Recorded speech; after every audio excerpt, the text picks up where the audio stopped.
have you know, the right amount of items cooldown, you can just sustain out of the Fanny damage as long as the Fanny does not snowball, and I think that is going to be core to BTRs. They pick up the Badang, trying to stop that. Granger does get locked in though. That was their way to deny Granger. By picking up the Fanny, you kind of already denied the Granger. Now you lock in the high-lows too as Flex. You can have him pretty good at the XP, pretty good in roam as well, just to support the Fanny and Granger. I think Offtown will have a utility role in this game in the mid lane. I don't think he'll be playing, you know, an aggressive hero. I don't think Farsa. So maybe something like a Vexana later to help the Fanny and Granger. Suyo gets locked in.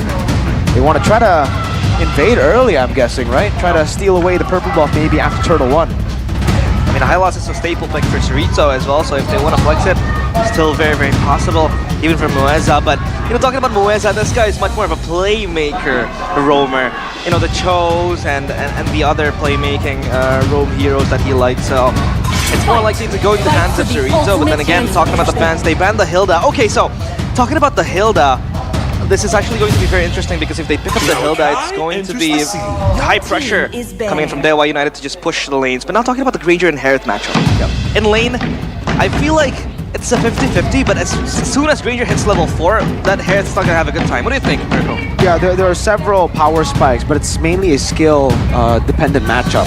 If the Harith can, you know, utilize skill 2, skill 1 properly in the trades, you can actually win out the trades. But again, I think it actually does favor the Granger a bit. All you need to do is dodge from Synchro Fission, and it's very easy to do with your dash. Yeah. Once you do that, you can all in the Harith, and there's not much the Harith can do. So level 1 to 4, it should be the Granger, but once Harith gets enough cooldown to start jumping all over the place, that's when the Granger starts to get pressured. The all-in potential of the Harith. Okay, Akai ban as well, and the Edith as well. Now talking about the Hilda, by the way, a little bit of an intermezzo. I saw Team Liquid Academy played in one of the tournaments. They picked a Hilda in the mid lane to counter the Fanny. So that Hilda was kind of like, you know, functioning as a roam, you know, just giving the bodies and extra defense, but it's taken out by Bigatron. They don't want to have it fall in the hands of Dewa, so now last bans for Dewa United. Maybe? I don't like the Kufra, but down Kufra. Maybe the Gatot Kacha as well. I think Kacha though. Yeah. I think Gatot is a great pick here for life. Points for the show. Respect again, it's a lockdown hero. But I think they're overlooking the Gatot Kacha here. It's a Granger and Fanny, both physical damage. Gatot loves that, and Gatot is pretty good at following up the Badang. We've seen how good Luke is on the Badang. Light's gonna have a good time if he just picks up Gatot and follows up whatever Badang wants to do. Yeah. I thought so open. A lot of heavy initiations that Bigatron Esports can take because this Badang alone won't be enough or sufficient. But a fun fact now of Fanny, throughout MPL PH, Fanny still holds 100% pick and ban rate. The total of 2 times being picked, 50% win rate, and 25 times ban. My magic flows. That's a very, very high ban rate. But now the Veil. Wow. Okay, talk to me about this pick. Yeah, I mean, hey, it works as a way to follow up again. The Badang is crazy at initiating. You cannot react to that flicker play from Badang. You get stunned up, pinned down to the wall so quick. And then if the Veil follows through with a knockup, the ult too, yeah, there's not much movement. You're kind of forced now on Granger to go Purify. Against a Harith, you don't want to go Purify. You want to have that extra mobility with the flicker. So this kind of forces a lot of the battle spells. And for Dewa, they're also going to be they have to be very careful in their mid lane selection now. But it sets up also for still a Gatot Kacha. The Badang becomes flexed towards the end. We do get to see the Vexana, like I said, plus the Ruby. Okay, that one is new. Ruby Roam, Ruby XP, still not sure. I still think it's a great Gatot game. Ruby here, so its purpose is to try to break the momentum here forward side of Bigatron Alpha, right? You can deny the movements, hinder some possible pressure. But let's see though, range is quite good with the Granger and Vexana, so I guess they have compensation. You mentioned the Gatot Kacha, it will come through. So yeah, AOGs, man. Let's see the combinations, a lot of possible combinations from the side of Bigatron. How does Dewa work around the initiation from Bigatron Esports though? It's going to be real tough, man, because they technically want to play front to back with the Granger and Vexana. The Fanny wants to dive, but even then, BTR have so many ways to deal with that dive. They've got the Kacha to peel with the Revitalized too, so it's going to be pretty hard to actually dive in, but down constantly throwing those shots that will CC you and displace you, and then a Veil on top of that. So yeah, I think Dewa actually has a harder comp to pull off here compared to BTR. Going to be very interesting to see. Will Watt be able to enjoy his first win as the head coach of Dewa United, or will Bigatron Esports fly off with a very strong start? It is game number 1 of match number 1. It's Dewa United against Bigatron Esports. The line of dawn, here we go. Let's see, ladies and gentlemen, the best of 3. Who will strike first in this first game? And you can see here, the Granger, no Purify. Against the Harith, the matchup, you don't want to go for Purify, but again, that means he will be very vulnerable to the dives from BTR. That Badang initiation, they got the Kacha follow-up, and then top it all off, Moreno, the cherry on top with the Veil. You can see the poke already. Great wave clear from both Octa and Muezza. Ruby. So it is a Ruby Roam. This is something we haven't seen in MPLID. Debut pick, Ruby Roam. Firmness he has gone for. Let's pull yourself together. So extra cooldown with a flicker. Very aggressive angle. A very aggressive approach for Muezza on this Ruby. Wants to go for those pickoffs. Yeah, again, the playmaking potential. Hands of Muezza going to be very, very huge. Maybe against Aman again, a lane. We talked about its skill matchup, but oh, here comes Ray. Get a talk down. He wants to jump in. Muezza though is stuck. Forced to use the flicker. Good stun. And Annabelle picks up first blood for Bigatron. Octa, he is able to space out and get to safety. First blood for Annabelle. The Suyo no less. Yeah, that's what we're saying. The taunt from Gatot is going to be a problem. I'm really surprised they left that open all the way to the end there. We get to see it, plus the CC combination that you have with everyone. You see, like, you get a taunt, and then Moreno can come in, Annabelle can CC, Luke can CC, Eman's there for damage. Oh, I don't know. The Fanny's gonna have a very tough time diving. Yeah, the Fanny wants to fly around, but then again, quick CCs coming in. Like you said, the sides of Bigatron Esports, so now they have to find a way to enable this Fanny again. Because now, it seems like the composition is kind of a bit contradictory, I would say. One wants to poke, one wants to dive, so it's going to be very hard for them to contest this turtle as Bigatron has their hands on this. Could be tough for him, but that's a stun. Muezza is able to get out of that. But yeah, Bigatron winning another objective on the board. And I would argue as well, they don't really have heavy CC in the hands of Dewa to really contest the objective. So what do they want to do? And for that, Miracle, talent predictions by the new application GoPay. Wow.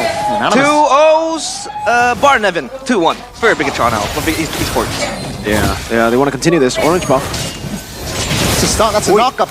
Now Annabelle in the back lane. That's a good burst by Veil. Light collects the kill, but Annabelle here is stuck with Sorizo applying a pressure. That's a good cover, but now it's going to be Bigatron looking to counter-engage, maybe from the flanks. Not enough damage just yet. Sorizo is stuck, but not enough damage. Bigatron again finding a kill there. Oh my, Bigatron getting better by the minute, and Dewa, they succeed every control.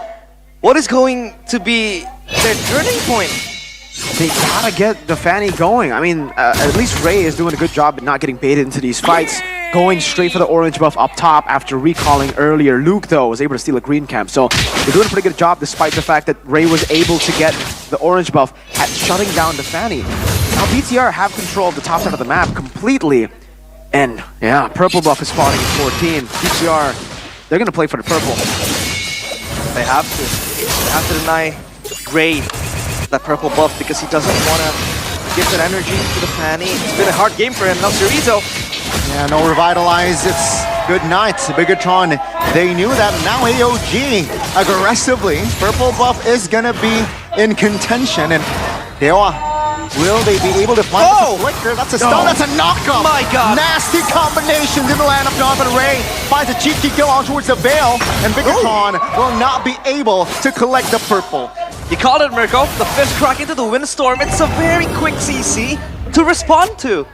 Don't forget the wind blade, the additional knockup to help and make sure the windstorm actually hits. Now, Turtle. I don't think Ray will get this. Annabelle collects it calmly.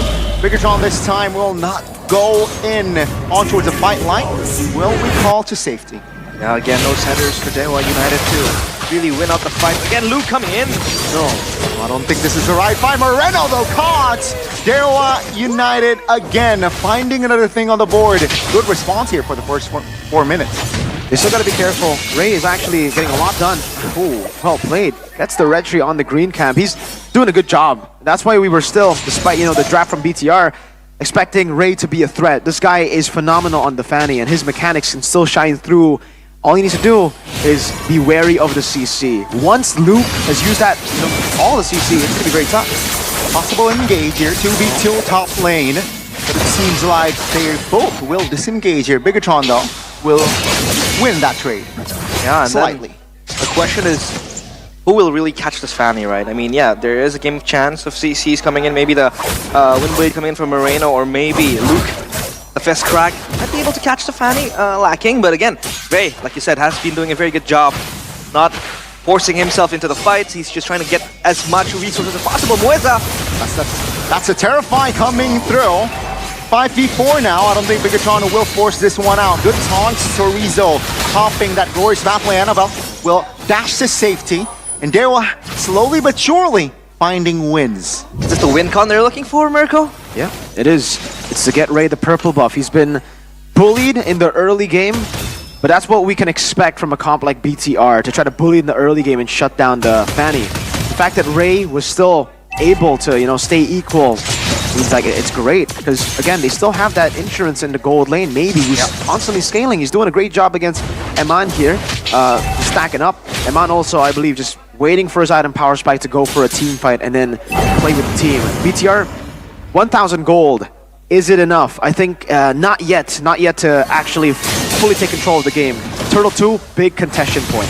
See here, Lights spotting a few people of Dewa United. Ray in the mix as well.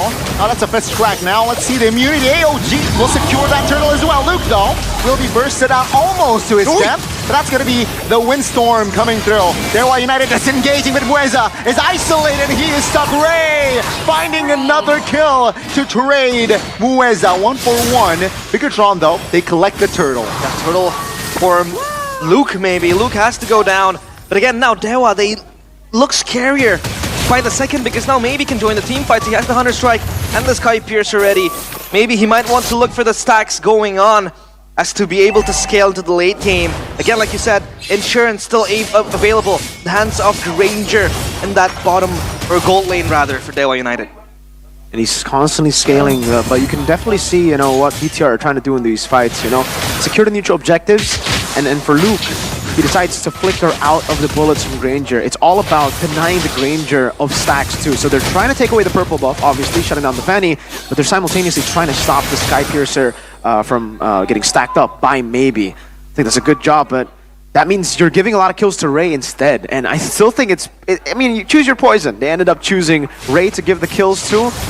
It's not the best. Now they go for another fight. Good disengage, right, from Luke. Top lane, though, it's a 1v1 between the junglers. Annabelle oh my God! Will not be able to dash out. Ray almost finding the last laugh there. Oh my goodness, both junglers going at it, but they both will not be taken down.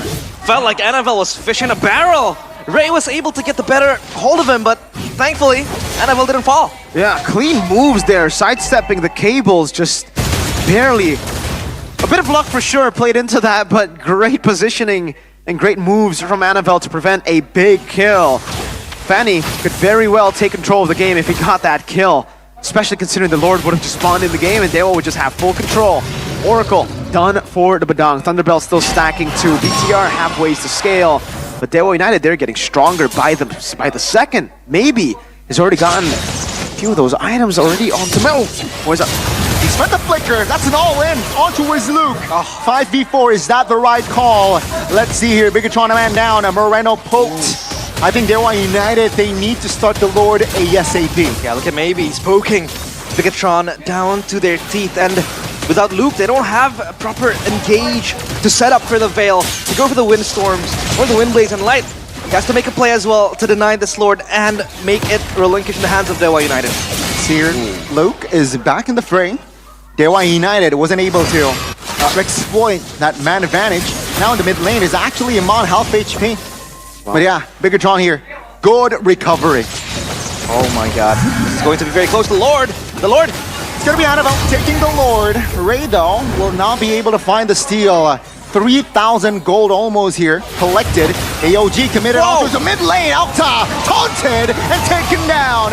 Torizo trying to back away, and he will be able to, but that's going to be the mid lane turret taken down. Bigatron's Ray of Light. Look at the engages from him. Untelegraphed. It's so hard to predict Ray. This time it will be Annabelle duking it out. Ray though still wants some blood. Enough cables to move around, but this time he will prioritize the clear. Wow. Again, great moves. Backing away once again. Through the walls. Playing with the moves, man. Getting away from the cables. And again, for BTR, that was really good control. They knew they lost Luke.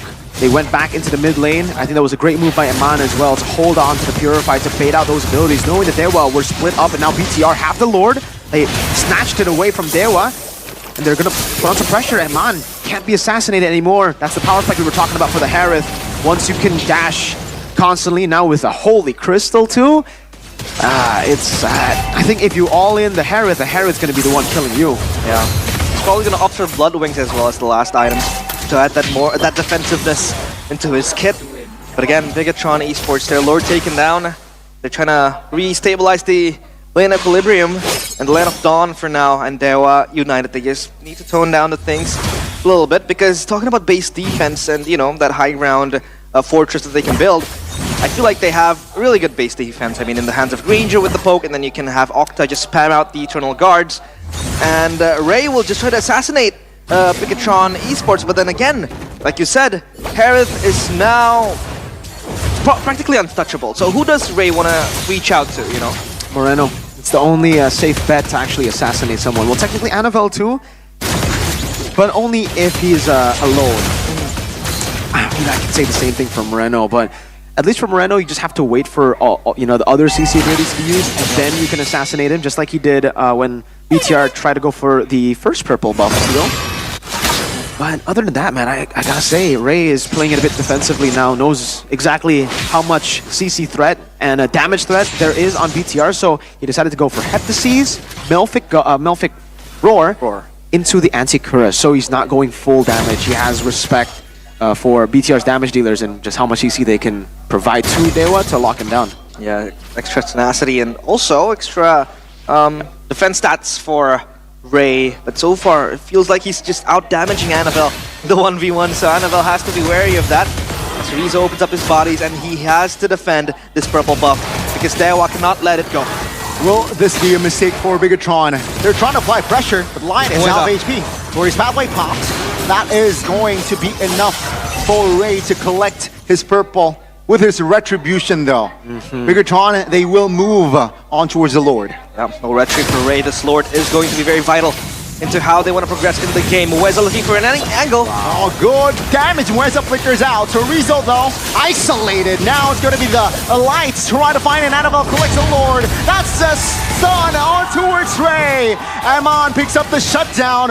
Weza was able to recall, but Torizo will fall. Bigatron, they have the answers here. Late game.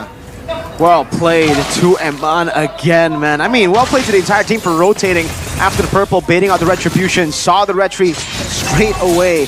They will go to the Lord, they contest it, and then Eman spacing so well. You probably thought he purified in that skirmish. No, he didn't. I don't think he's used Purify once this game. Crazy. He hasn't. Should have gone Flicker, Eman, you know, and he goes in again. Oh, force already popped. Trying to secure that bottom tier 3. Now it's going to be Bigatron applying pressure towards the end game. Now Torizo, Rory's pathway to slow things down.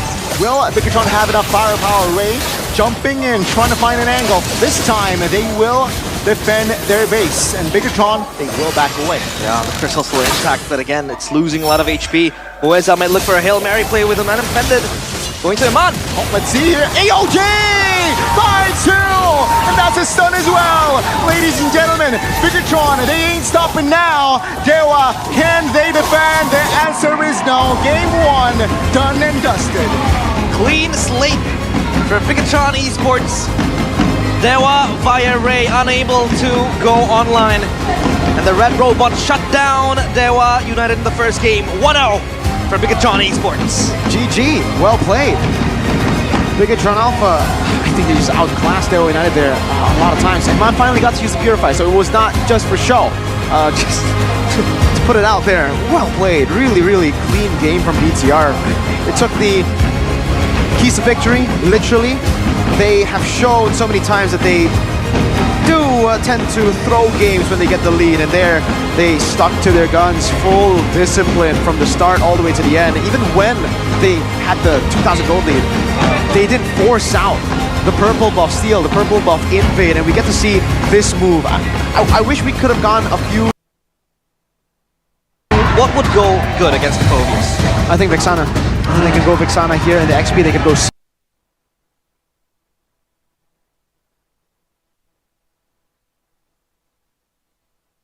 CC, and I think they would have a pretty good composition then. But knowing that you have the Fanny, so you might have to go for utility XP. Where there is light, there are also shadows. They end up going for low Yi. Okay, but they do go for the CC. CC to stabilize the lane against the Phobius, and now last pick for Dewa United. I mean, they go Valentina here to take away the diversion, maybe, to set a place for themselves? I don't think so. I think they're forced to play like a safe goal, maybe play for range with the Granger. They have a good front line, so I think doubling down on that is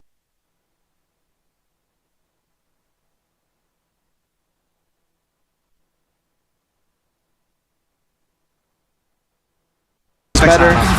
They go for Vex. I was expecting something like a Sicilian, maybe. Yeah, maybe adding the poke as well to supplement the Granger more, playing that front to back. But hey, alas, Dewa United has picked up the Vexana, maybe for that extra peel and that extra engage as well. So yeah, looking at the drafts, Mirko, what would you prefer? Based on the draft,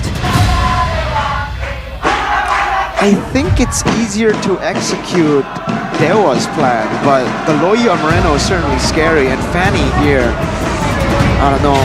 I guess I'll give it to BTR because they have that Fanny on NFL. Yeah, that Fanny, again, this time it's not a Bigatron issue, it's a Dewa issue. So Dewa, they have to save themselves. Will Bigatron be able to lock in a 2-0? Or will Dewa force us into game number 3? It is match number 1, game number 2, or rather game number 2 of Dewa United against Bigatron Esports. Boys and girls, let's jump into the land of dawn and witness what will happen in this game. BTR and Dewa, round 2. Okay, quick look at both the pathing here. Annabelle and Ray both starting purple, but they are going to end up opposite sides of each other. Let's see if Ray can do. Oh, what the heck! Oh, Moeza burst. So low. Almost got bursted down by Moreno. And is that the power of the early game Loyi? Yes, that is the power of the early game Loyi. You always automatically have mid prio because you just trade like a monster. Moeza, this is a Badang roam, actually. Every time I see Badang, I just automatically think it's an XP. But yeah, this is a flex pick. I'm not a fan of Badang roam though. It's not as good as XP. Maybe? Yeah, because it takes a while for you to actually get to the cooldown power spike, and that's what's necessary for Badang to be a threat. Luke is doing a good job in the XP lane. This is also a lot of kill threat now on Sorizo. He's got to be careful. He's gone for Flicker, so not the Vengeance that he can use to soak in the damage of that burst. Meanwhile, Master Assassin for Eman, he knows that he's going to win out in the lane based on the counter matchup. Quantum Charge, by the way, from Moeza. That's a jump. Annabelle very early. Oh my goodness, good Terrify. But Annabelle was able to sneak away with his cables. And yeah, no first blood here for both teams in the first minute. Luke, though, isolated. 4 members is rotating towards him. He pops the Vengeance too early. He gets taken down regardless. Yeah, overextension from Luke there. Was not conspicuous of the threat coming in from Dewa. Oh my god, what is that damage from Moreno? It's not enough just yet, though. Yeah. First turtle is up. Both teams taking it slow.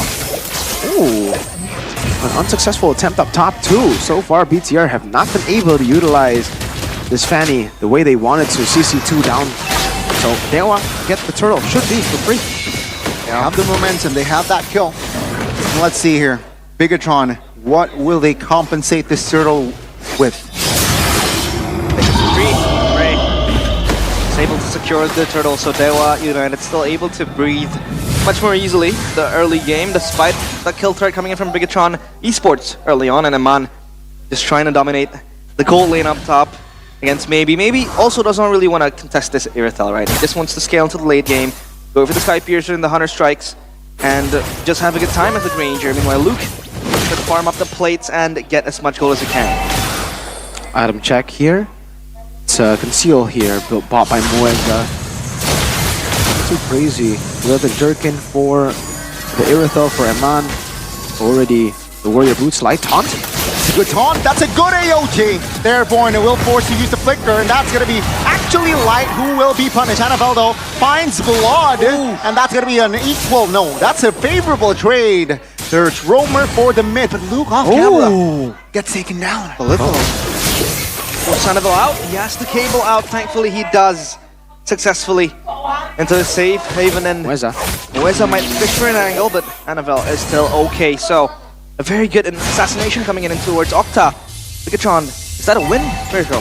Not really, but it's something. It's at least a trade that they get, right? They get Octa. Initially, it would have been a good trade, but then Ray was able to get the kill onto the CC. Annabelle unsuccessful at that purple buff steal again. Yeah, for BTR, they're playing it very, very patient, and it actually might cost them because Dewa did not want to play it patient. If BTR get caught lacking by playing it slow, Dewa can just go and play with the fast tempo with the Suyo. Suyo scales pretty well as well. Into the mid game, and Annabelle this time is the victim of purple buff invades Dewa United. As they try to win this invade, Cerezo goes in. Run the Flicker as well, very aggressive. Now he will be stunned up, isolating the back lanes, and now trying to buy time AOG. Bought time as well, but Cerezo will fall first. Annabelle claiming that kill, and Dewa United a little bit too hasty there. Cerezo bought so much time there for Dewa to get to the turtle. This is an objective contest. Let's say Ray calmly finds the turtle, so that's a compensation. A turtle for a kill. Yeah, again, it looked pretty bad because Cerezo went in alone, but they were able to, well, he was able to bait out so many resources, so in the end it was actually still pretty worth it. Cerezo for a turtle. Light. Stunned up, the damage will be enough to take him down. And Amon wasn't able to do much of an impact right there. Not an easier game for Light compared to game number 1. It's much more difficult for him to traverse around the CCs given by Dewa United. From the Badangs and from Cerezo now. 2v1, Cerezo trying to hold the fort. He will not be able to as Annabelle has the cutthroat. Now the recall, will he go back home in time? Denied by Ray, but now Ray will not force anything just yet. Okay, back again to the slow game, but Dewa are scaling. Sky Piercer this time for Maybe. Looks like he will be more fortunate in this game. Should be more fortunate in this game to get some of those stacks. Diversion though, into the purple buff Eman. Cheeky, but that's going to be Dewa United with the initiation. Now it's a 4v2, Ray and Cerezo against 4 members. Annabelle finding enough damage to take him down. That's a good Terrify. That's a good knockout. Octa finding the set. 1 member taken down now. It's going to be 2v2, Cerezo. Trying to hold on this time. Moreno says no. No mana. Now, no mana. Octa. Flicker from Moreno will secure safety, but the man will fall. Good setup from Octa. Bigatron, they might lose everything, and Man wants to defend. Oh, it will stand this time, but Annabelle with the stun, with the cover, maybe shuts him down. The Fanny rendered useless by Mueza's fist crack. It goes wrong, and then it goes south for Bigatron Esports. Amazing patience from Mueza, stopping Annabelle. Knowing that Annabelle has been very patient at going in for these assassinations, he usually waits for the resources. Diversion. Where is it going to be? No, no one takes it. But yeah, back to the point. Annabelle, he's been very patient, and Mueza waited for that patience. Waited for him to try to look for it. In the end, he was more patient than Annabelle. Patience is a virtue, they say, and it pays off for both Mueza and Dewa United. They're able to take a pick off against Eman, shut down Annabelle as well in the process, so it looks like a very, very beautiful setting for Dewa now. Fine and dandy for them. And Bigatron, they have to chase Dewa from the back. Of course, the winning condition still in the hands of Annabelle. And Eman yet to scale, yet with the items light. Under pressure, maybe might just look for a poke. Looking for the defense, but now the damage will come through. Revitalize will not be enough. Mueza, though, will be the trick. Roamer's going down. Look here, Fanny is already in the purple. So yeah, cheeky trade there. Annabelle stealing the purple. You sly Foxy gets away with the purple buff stolen. And the question becomes now for Bigatron. Oh, wait a minute. Diversion play. Oh, Ray caught red-handed. Ray will not be able to escape as Zaman was too clean with it. That's the X factor of having the diversion, that low Yi. When you're behind, you can still look for these cheeky little picks from out of nowhere. It's actually still a 1,000 gold lead for the CC, but pretty big for that gold. Wow, 3,000 gold ahead for maybe insane over Eman in the gold lane. So far, really good, and so far he's gotten, I think, 3 stacks on the Skypiercer. So a way better game on the Granger Skypiercer compared to game 1, where unfortunately he was just not able to get those stacks. Now, I think Dewa could very easily look to maybe to carry the game. They can play for maybe, just go for the fronts and backs and open up these very scary portions of the map, just to anticipate the diversions. And this pans back into maybe's burden of filling the shoes of Watt. We talked about the dabs given to him, but so far he has been giving stellar performances in the Granger, and this time he might be the star of the show, just like how Watt was back in his playing days, being protected as Mr. President in the arms of Dewa United. Now the Lord being danced upon. Luke just hits it, and Mueza with the squad is ready for any sort of engage. Maybe is just growing stronger by the minute, looking even scarier. With 3 kills to his name, this is going to be a scary Granger. Granger danger! Granger danger indeed. Diversion. Not committed. Okay. But it does leave Dewa to kind of reset the Lord. They can go for it again though. They have this time frame while the cooldown of Moreno's ult keeps on ticking down to try to burst the Lord. Yep. Lord still under contest. Rizzo opens up his body. Luke comes in. Not enough time, but AOJ will find one. Annabelle shuts baby down. And this is the glass that Bigatron needed. Now let's see Luke try to survive. He will. So Dewa, they got the Lord, but they have to pay with 3 members. Yeah, a price to pay by Bigatron, or rather by Dewa United after getting the Lord. And Luke, fancy feet. Diversion play again! Oh, happy birthday, Ray! This time it will actually be Moreno who will be taken down. Ray! Insane movement, but Annabelle jumping with the cutthroat. But the outplay from Ray! He finds a double, and good night, Ray!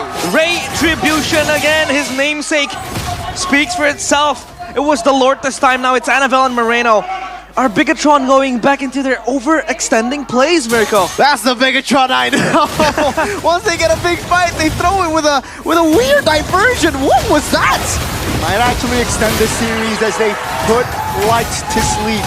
Now Dewa, 2K. Will they be able to exploit more? Base turret passive will be popped left and right. Oh my. The Lord marching into the doorsteps of Bigatron Esports. They have to defend this. They can still defend this, of course. Still an enhanced Lord, so all still able to be damaged. And Moreno has to look for a setup, but Dewa, they might just shy away from taking the possibilities of taking the crystal for now. That really looked like a, that looked like a ranked game with your friends kind of moment. It's like, yo, you want to go to the purple buff? Yeah, let's go, dude. He goes in, sees Suk. I'm out. Lucas leaves him. Oh man, BTR. That was definitely an interesting dive. Annabelle! 1v1, not so 1v1. Woo! Annabelle showing off with the cables there. Able to get out. A minute to the next Lord here. Dewa United still in full control. 5 cables for Annabelle. Making it look like light work for himself. But again, the Fanny now. It seems like it's very hard for Annabelle to find the dive angle. Ray's getting stronger and tankier every second. And Octa is just peeled by, the Eternal Guard and the Terrify as well, possibly in his hands, and Mueza just getting off the picks. So it's a very, very hard task for Annabelle to navigate into the backline of Dewa United. And now for Bigatron, if Annabelle is now a non-factor, who do they rely on to, Mirko? I don't think he's a non-factor. I think they still have a ton of damage here with Luke, Annabelle, Moreno, and Eman, right? All of them damage dealers. So They still have a ton of damage dealers to turn around the game. It's just that this guy right here, maybe, is on 552 stacks. He is scaling. He has been scaling for a while, and he will be getting that win of nature very, very soon. So it'll kind of leave Moreno to be the guy to execute him later on. With him having the win of nature, it won't really be too good of a position for Anavel to go in when it maybe gets that win of nature. Luckily, they did shut down maybe, so it cuts down a bit of the stacks of the Skypiercer, but right after spawning back, he got a kill. So now he's back to where he started when he had 3. It's still maybe scaling. This it's maybe. You gotta look at maybe as we get to the mid to late game. Well, right now, you gotta look at maybe. Yep. First story, it was Dewa United claiming the Lord, but they have to pay 3. This time, different. Dewa United stabilized, getting the Lord, and with 5 members. Dewa, again, getting everything and losing almost nothing. Win of nature, the hands of maybe, to give him that extra protection. And this gives me shades of Dewa back in the days with what? What would always be the ultra hyper carry. Oh, wait a minute, Anavel. 1v1, 2v1, this is unfair! Anavel will go down, and that will be VTR 5v4. Let's see, will Dewa claim more? Lord will charge him on very low. That's gonna be Sorizo taking a lot of heat, but able to get out. Now the Lord should be the priority. Dewa, will they push more? Because bottom tier has yet to be touched. Oh, they're able to hamper down the efforts of Dewa United to end the game. The Lord as well taken out. But Bigatron, they're very, very much deprived. That's the OJ onto himself. That's the comeback that they need him on. Finding the damage with Moreno. 2 members of Dewa United now down and out. Oh, Dewa, why did they stay so long? Now Sorizo's got, Let's see, Luke will have to pay the price. Sorizo trying to flicker out lights. Good knockup. Now that's gonna be the double from maybe. Almost a triple. Ray going ham, but he will be shut down as Ray claims the double. Anavel has to defend the base. Dewa United, they punch back. It's Ray and Sorizo against Anavel. Mueza and Octa respawning soon. But this end angle doesn't seem likely because the wave's cleared, but Ray will usher the minions into the base. Anavel against the gods. Dewa United having a good hold. Luke, Farina and Fanny desperately trying to clear. Ladies and gentlemen, we got a game 3. My God, Dewa United. They punch back and the robot shut down in game number 2. What a showing from Ray, what a showing from Maybe. These guys stepped up. It's 1-0 for game number 2. Hey, welcome to the Brawl server, baby. It was a battle of who threw less, and Dewa in the end were able to keep it clean in that final push. They made a good decision. They did not get too scared of the Fanny that could defend because there was no purple buff at the hands of Anavel. Man, an overextension from Dewa that looked good for BTR, and then an overextension from BTR that looked good for Dewa. Just kept on going back and forth, and now Dewa have stopped that BTR perfect week from happening 1-1. They could actually take a win over Bigatron Esports. Ray on the Suyo. It seems maybe Fanny isn't the best pick to go for right now. Wow, let's take a look at this crucial moment one more time. Maybe, eyes on Maybe. Nobody on BTR had eyes on Maybe. I mean, maybe Moreno in the end, but by that time, he's already done his job. He dealt enough damage to the rest of the team, and he's left Moreno for the assassin, for Ray to just jump in. Skill 1, Soul Sever, that's it. Bye-bye Moreno in the late game. It's Dewa United just outsmarting them in the end. I guess no, outgunning them, outmuscling them in these team fights. Wow. What a game. It felt like for a few moments, you know, Bigatron might be able to come back after they were able to shut down 2 or 3 members. And you said it, it's a game of who threw less. And it felt like Dewa was like, chill. Nah, we don't want to throw more than Big a throw, so, you know, just chill down a bit. You don't want to throw more than Big a throw. I mean, well they said. look very they look very very good. And maybe, by the way, this guy is better than Amon? Question mark? That's a very bold claim to make. I'm asking. Not than yet. Amon? Question mark? Not yet. But he's giving me shades of what? Being the main focus of Dewa, and It feels like he's able to, you know, fill in the shoes again. Oh. Are you okay? No, I got rage baited. I got rage baited earlier for sure. Yeah, dude, that was a good performance though for Maybe, right? I think he just played very, very well too in this game. Better, maybe not yet. We'll see game 3, but yeah, really good job by Maybe. Only dying once in that game, and he died twice. And final moment, Moreno was able to kill Maybe, but by that time he already dealt his job. He already dealt enough damage for the rest of the team, and this is the crucial moment. I think we can easily say this is the blunder moment, actually. What was that diversion? And then, oh, go Edith. Edith still a possibility because we haven't really seen an Edith being picked up today so far. So still a possibility for the CC as well. You need the Earth Shatter to set up for the team to go in. Now Dewa United, 2 last picks. Does Octa go for Aurora instead? It's basically, I mean, another Vexana, right? You get those stuns. Oh, it's a completely different route. They go for the Valentina plus Uranus against the CC Jawhead. There's already a lot of shred on BTR, so going for the Uranus, I think they wanted the front, but Gamble. Yeah, it's a gamble. and Valentina, are they thinking that BTR are gonna go for Farsa? That's why they went for Valentina? To steal the Feather Airstrike? Valentina pick. But why the Uranus though? I mean, you can still go for the high loss, but then again, CC is there to shred you. But CC performs the same way against the Uranus. They go for the Sicilian here. Why the Uranus? Because at least for Uranus, because if you go Hylos or GK, you just get shredded. No. Uranus, you can actually hold out in lane. With the help of Matilda as well. Yeah, with the help of Matilda, you just stay there. You regen, and then you, like with the stacks put on by CC, you still just regen back. So it becomes a non-lane. Yeah. I guess it's just trying to keep CC at bay in the XP. Makes sense now. The Uranus pick in the hands of Dewa United. One last showdown. Will Bigatron fly with a 2-0 start, or will Dewa steal it from the clutches and win in their first game in MPL ID Season 15?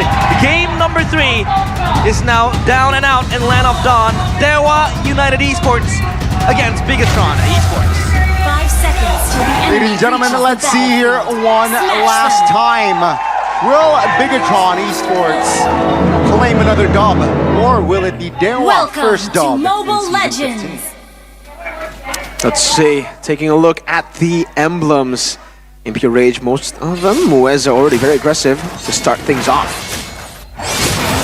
Taking the purple buff as well. Annabelle is there as well. It's gonna for Bigatron.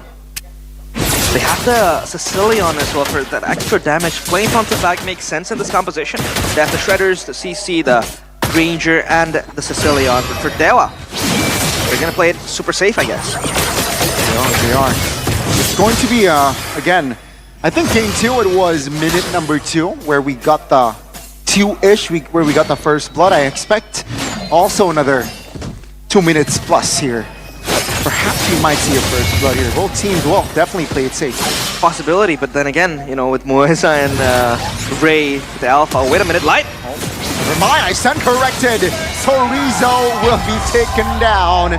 Mueza spend his flicker. So yeah, let's see here. With this kill, can BTR exploit more? It's a good kill, but Octar's there to back up, and you know, Chorizo dies. It doesn't really matter when you're in Uranus, right? So That was a good choice, by the way, from BTR. They noticed that Chorizo went for Sprint instead of Purify. Hold up, Ray. Oh my, good ejector on towards Annabelle there. But Ray will escape the Spear of Alpha. Does that signify that they will concede the turtle? It seems like so. Okay, back to the point, right? They noticed Chorizo didn't go for the Purify and went straight for top lane for a gank, and it ends up being great. So now Chorizo isn't really able to hold off CC, and it means free turtle for BTR. Seems like they will apply pressure as Annabelle is actually on the purple. And also, the Alpha is also on the purple now. Mueza, all good link up there by Luke. Not enough damage just yet though, so that will be both junglers exchanging purple. Well, good tie by Luke previously, but Ray trying to invade the jungle of Bigatron, and he does have the power to do just that. But Light, again, to counter the pressure from Dewa, he's doing a very good job with the ejectors and the rushes into the faces of Dewa United. They want to fight this orange buff. It's stun, not enough damage to take anyone down. A Spear of Alpha. Whoa! Oh my goodness, that's a trade.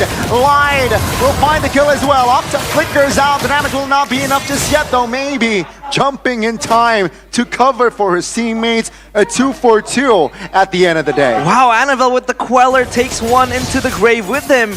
That's a very good kill before he gets taken down. And it's very, very good for BTR if they continue the way that they're playing here. They are trading. It looks to be like an equal trade. But remember, BTR are the ones with the Granger and Sicilian. They can scale late. Like for Dewa, yes, they can also do that with the Moskov. But for BTR, if they just constantly play this game... Oh, wait. Again, an attempt. Free gold crab for Eman. Also setting up for Eman to get the farm. Luke now having a good time because he's already ahead. Chorizo. Oh, Ray. Spear of Alpha, that's some true damage coming in. Annabelle will go down the second time. Ray will beat the trade as well. Both junglers going down the same time again. So much damage from Bigatron though. As if it feels like Chorizo is rendered immobile in this game as the Uranus. And so far Light just moving in unison with Moreno with the rotations, applying so much pressure into Dewa United, making this Mathilda Alpha combo basically useless. It's a good juke there behind the Mathilda. Seems like the turtle take will be prolonged, will be delayed here. Octa. A-okay. They start the turtle. Chorizo is also here, but the Moskov is up top. See here, so he's trying to buy time. Oh! Retribution does it again! He finds an angle, finds the steal, and Bigatron, they might lose footing. Oh, it's Magical Fingers doing magic again! And again, a light goes down. Another objective on the board for Dewa United Esports. BTR, how will they stabilize? Ray might just alter the course of the early game with that steal and that extra kill as well into Bigatron. This is looking very dangerous. Luke might go in. A little bit too aggressive. That's the punish. Ray again. Ray again will find another. It's all Ray. It's been all Ray. Another retry win for Ray. Every win for Ray so far. So well played. And yeah, like you said, the snowball has been stopped. Light. Oh, the juke from Chorizo. Yep. Top level 4, ejector on towards Chorizo. The Uranus though is just still holding on. And yeah, Chorizo practically a-okay. He's just chilling, Chorizo. Again, like I said, a non-lane against the CC. Now he goes down bottom to swap. Light with the conceal, looking for a Hail Mary play maybe. Looking for an angle, definitely here, trying to defend desperately. They will though. So yeah, Dewa, their attempts to perhaps take a turret there, cancelled. Ray on the Alpha. Ay, ay. Just 2 seasons ago, it was Annabelle performing out of his mind on the Alpha, carrying Evos to an MSC spot.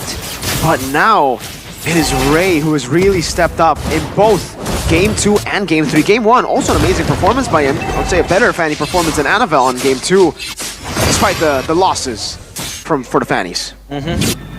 And there's also another insurance for Dewa United. Aside from Ray, maybe just wreaking havoc so far, 4 kills to his name. That's gonna be maybe. This guy is just farming a lot, farming a ton. And as the game progresses, he can shred the turrets and just become a menace in the late game as well. Might be able to join the fight with the SODs. We talked about it. Another turtle under pressure. He has been quiet, right? Waiting for his power spikes, being that annoying split laner.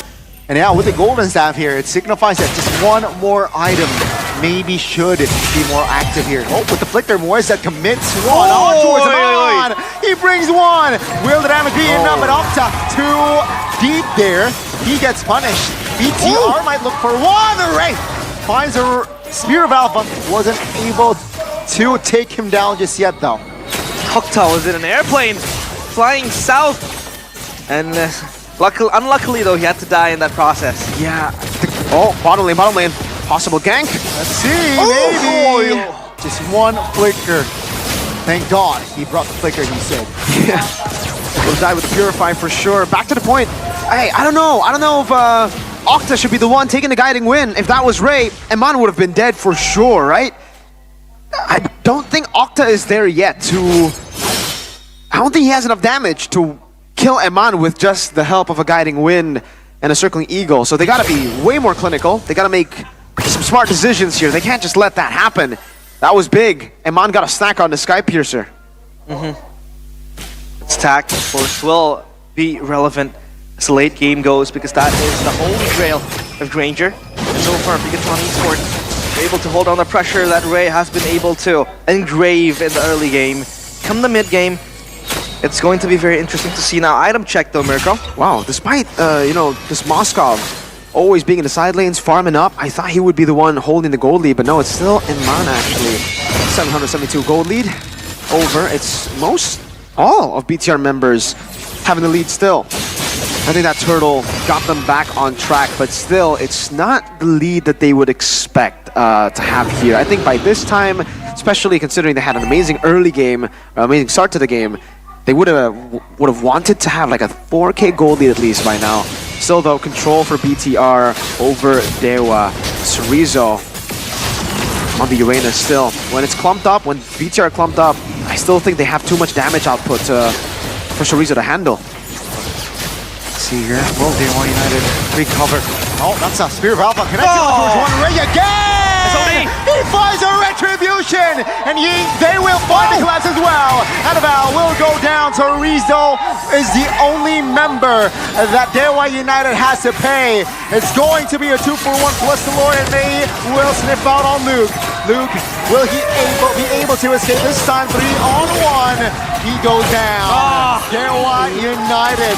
What the heck is going on? It's Ray again and again. This man can do no wrong, be it the retribution nor the kills.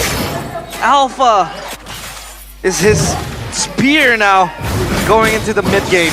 That was so well played. Ray, Spear of Alpha in, waited for the timing. Oh, Mueza, a little bit too deep perhaps. Mueza this time will be punished. The second time he falls this game. But yeah, I mean, Dewa United will not stop them to just barge in, collect turrets. But BTR, good defense. Yeah, they still have great high ground. They have a Granger, and they also CC plus the Scullion too. So good wave. Suyo does a really good job at clearing the wave too. But again, for Dewa, Ray waited for Light to look for an ensemble force. He saw Light pop in the ult, and he went in straight away. He battled CC with CC. Ultimately, he was able to, I believe, also find Anavel there to get the knock-up. And then Anavel had to just kill one out of there. Came 3-1 for Dewa. Still amazing retribution. He just steal it away. It's 3 retry battles, 3 wins for Ray over Anavel. Insane. Oh my. Insane performance from Ray. And what might be the most important game in the series. It was popping off with the Fanny. It was also popping off with the Suyo, now with the Alpha. It feels like we talked about how he needed assassins to perform. Now with the Alpha, with the utility junglers, who would argue that he's still able to deliver stellar performances. And the game is still far from over, but Ray is just making it hard for Bigatron. And maybe it's going to be that sleeper agent that's just gonna crawl into as a giant as the late game comes, and Bigatron, they have to be wary of this. I think that's the concern right now for Dewa. The game is shifting from that mid-game to later stage.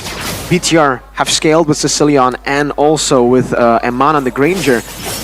And it's all up to maybe when we get to the late game, right? Like Ray can provide great CC, maybe great damage too, initial damage with burst once he gets a Spear of Alpha. But later on, it will be on Moskov to carry the game. It will be on Moskov to clean up. The question will be, can Moskov get close to Moreno and Eman? Because there's a lot of CC and still a lot of damage output that can be placed on to Baby if he dives in deep. There's a Vengeance too from Luke, so if he goes and hits the wrong target, he can be punished. Mueza has to be clean too. It still requires a team effort for Dewa. It can't just be Ray. He's done everything for Dewa, but now he needs to release some of the burdens to the rest of the team. The Lord danced upon by Dewa. Bigatron, they have to march in and jump in. Can they share their way? And so he jumps in! Ray again! Quickly finds a double in the back lines now. They will find the collapse, and one by one, Bigatron members, they run for the hills as Dewa United, they come out on top. Mr. Ray is insane, playing out of his goddamn mind, getting that retribution and the two-man Spear of Alpha. That was so beautiful from him. It's not just the retreat, right? How good is Ray right now? That Spear of Alpha landed on Annabelle, catches him as he tried to go for the steal, and that makes it 4 out of 4 retreat battles won by the Alpha against a Suyo, who has a double retreat built in. Annabelle has not been able to touch Ray in these pits, and this might cost BTR the game. Dewa United on the way to a upset win. Mueza, this time, not gonna make the same mistake. Yeah, untouchable. It's his middle name. They try to siege into the base of Bigatron. They need to defend this. They have the Sicilian. Oh, Octa might be caught there. That's one member. Taken down. Rizzo will follow after.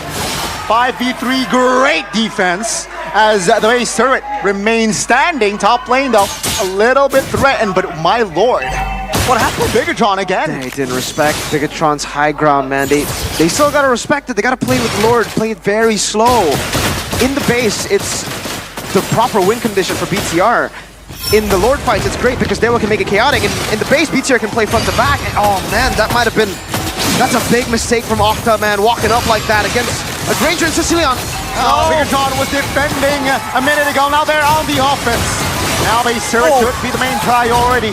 But again, Dewa trying to restabilize, able to defend their mid base turret. Dewa was biting more than they could chew. And Octa carelessly walked into the traps of Sicilian. Thankfully though, Dewa still able to tone down the pressure. And Bigatron yet to find that end angle. Bloodwings purchased, giving that extra defensiveness, but again, it felt like Dewa had the grasp of that game in their own fingertips. Bigatron though, they still have ways to escape from that pressure. So the win condition has kind of shifted now for Dewa, right? Because if they continuously just get the enhanced Lord, yeah, they'll be able to get the base turret slowly but surely. But I think to ultimately end the game, it's not about Lords anymore, unless it's evolved. So another 5 minutes, or sorry, another 3 minutes now. The main way to just win is you get Moreno or you get Eman. Those two need to go if you want to end the game. If those two are alive, it's going to be so tough. They have amazing wave clear. It's kind of like a Geek Fam Onyx Season 14 playoff situation where you can get Lords over and over again, but the opposing team just have so much wave clear that they can afford to lose out on these objectives. And in that game, Onyx Geek, who won? Geek, the defending one. Let's see here. Bigatron, for the 5th time, ladies and gentlemen. Who will, for the 3rd time rather, who will get the Lord? 5 out of 5? Let's see here. The B. Ray finds the one. Oh! It's Annabelle! He gets down and on! Finds a Lord! Bigatron this time, a different story. Ray gets shut down. Octa trying to find the trade. Octa trying to survive. And he will have the space to escape for now. Maybe though, in the bottom side of the map, which will be started by Iman. That is a very chaotic Lord fight. But Bigatron this time, with the help of Iman, finds the Lord. Oh, for a second I thought Ray got the Lord. Me too. But it was Annabelle. Turns out he got the Lamb kill. to a slaughter, he got the kill. Dewa able to defend themselves, but not the Lord this time, marching into the mid lane. Can they hold this? I do think they can. Maybe is still there to clear the ways for them. And that bottom side turret cracked open. Man, that was crazy. Again, Ray timed the Spear of Alpha to perfection. He was able to find Annabelle, getting into the Lord Pit, making Annabelle really sweat, forcing him to retreat. Both of them just tried to predict the HP, how much burst was on the Lord. And in the end, it was Eman who actually miraculously got that. That could have been... Would that have been the end angle? With Eman and Moreno up, I think maybe Dewa could have gone all 3 base turrets, but probably not the end again. Now, Dewa can start to play for the Lord once more, because it's going to be the Evolved Lord that spawns in the game, and that will surely, right, be enough to go through this high ground of BTR? I'm not sure, because the later we go, the more stacks this guy has. So, even more damage to defend the Lord. 318 stacks. Aye. With the Evolved Lord and 2 kills, Dewa will win. But if Dewa lose some of the members too, then I don't know, they have to keep it. They gotta keep it clean. They gotta keep it real clean. I think BTR, if they just stay in their base for the next Lord, they'll lose the base turret, but they can defend. So it's a gamble too for BTR if they want to contest or if they want to just, you know, sacrifice their base turrets. It's like sieging against an Atan. Yeah. You can always just clear the waves easily, poke down your enemies, help them into getting the turrets, and the fact that Bigatron Esports, they have 2 heroes who have stacks, this will be a very long game, I suppose. Late game, of course, entered now, but still 18 minutes. Might even reach the 25-minute mark, maybe. Who knows? It's all about the Lord, but again, like you said, the Lord might be easily shredded by the pokes from the Sicilian, from the Ranger as well. A lot of pokes, a lot of stacks being given. So it's up to who blunders the most. Earlier it was 318 stacks. That was on Moreno. Yep. So let's see here. Maybe soon enough it will reach 400, and that damage is going to be insane. The side lane control will always be in favor of Dewa, mainly because, well, obviously they have a base turret down below. That'll help, but the Moskov, it's mainly because the Moskov maybe has been playing a great game. 0-0-4, KD doesn't look impressive, but trust me, he's had a big impact on this game as to how Dewa have been in control of the neutral objectives. Yeah, ByteDance, Luke scouting, Annabelle also close on the proximity. Maybe needs to land his SOD, pulling Iman into clearing the top wave. Chorizo looking for Annabelle, and Luke caught the nick of time. Might be a mistake. Luke popping the vengeance early is able to get out. So Rizzo and Annabelle going at it in the bottom side. So Rizzo might be get solo kill. Winter Crown pot baited. Ooh, Chorizo with the moves. He is still alive. So sly, so sleek from Mr. Muscle there. So muscly and absorbing all the pressure though. But the Lord again just shredded down. Still a juggle for both teams. Mueza looking for an angle, but Luke is also still there with full HP now. That's the pull. On towards the roamer though. So Rizzo showing himself in that bush. Now blade armor intact already with the Luke. Will it help? SOD still available, or maybe both teams here dancing the tango rather slowly. Oh yeah. I mean, look at Maybe up top, just piling on the pressure. SOD might it land. Oh, there you go! Oh my goodness! Maybe finds a Luke. So Rizzo will be the trade though. Light. Now Maybe in the backside trying to destroy Light. He will lose his immortality, but he will be back in play. Both EXP laners absent. Oh my god. Wait, I don't know. I'm thinking if there was an angle here, BTR are gonna hold the bottom wave. They're not gonna clear it, so Lord will be marching straight into the bottom lane. That's the weakest lane. So BTR will have time. Dewa gotta play it real smart. How do they clear? Maybe he's gonna go up top. They wanna try to clear it as fast as possible, at least get a base turret here. BTR didn't actually hold the minions in the end. The minions pushed into the base, so... Oh, they will have a great angle right here. All in their hands. Twist of fate for Dewa United. This is their best chance to get this win, to get this first victory. CC's up. MPL ID Season 15, Luke is up. Again, Bigatron, they have to hold their fortress. Let's see, Bigatron, will they throw in the towel or will they hold the fort? Lord, main priority. Great jumps in! Oh! But he will fall! Immortality Maybe. taken down, Amon secures it. Now, Bigatron, they are still looking good. They are looking rather healthy.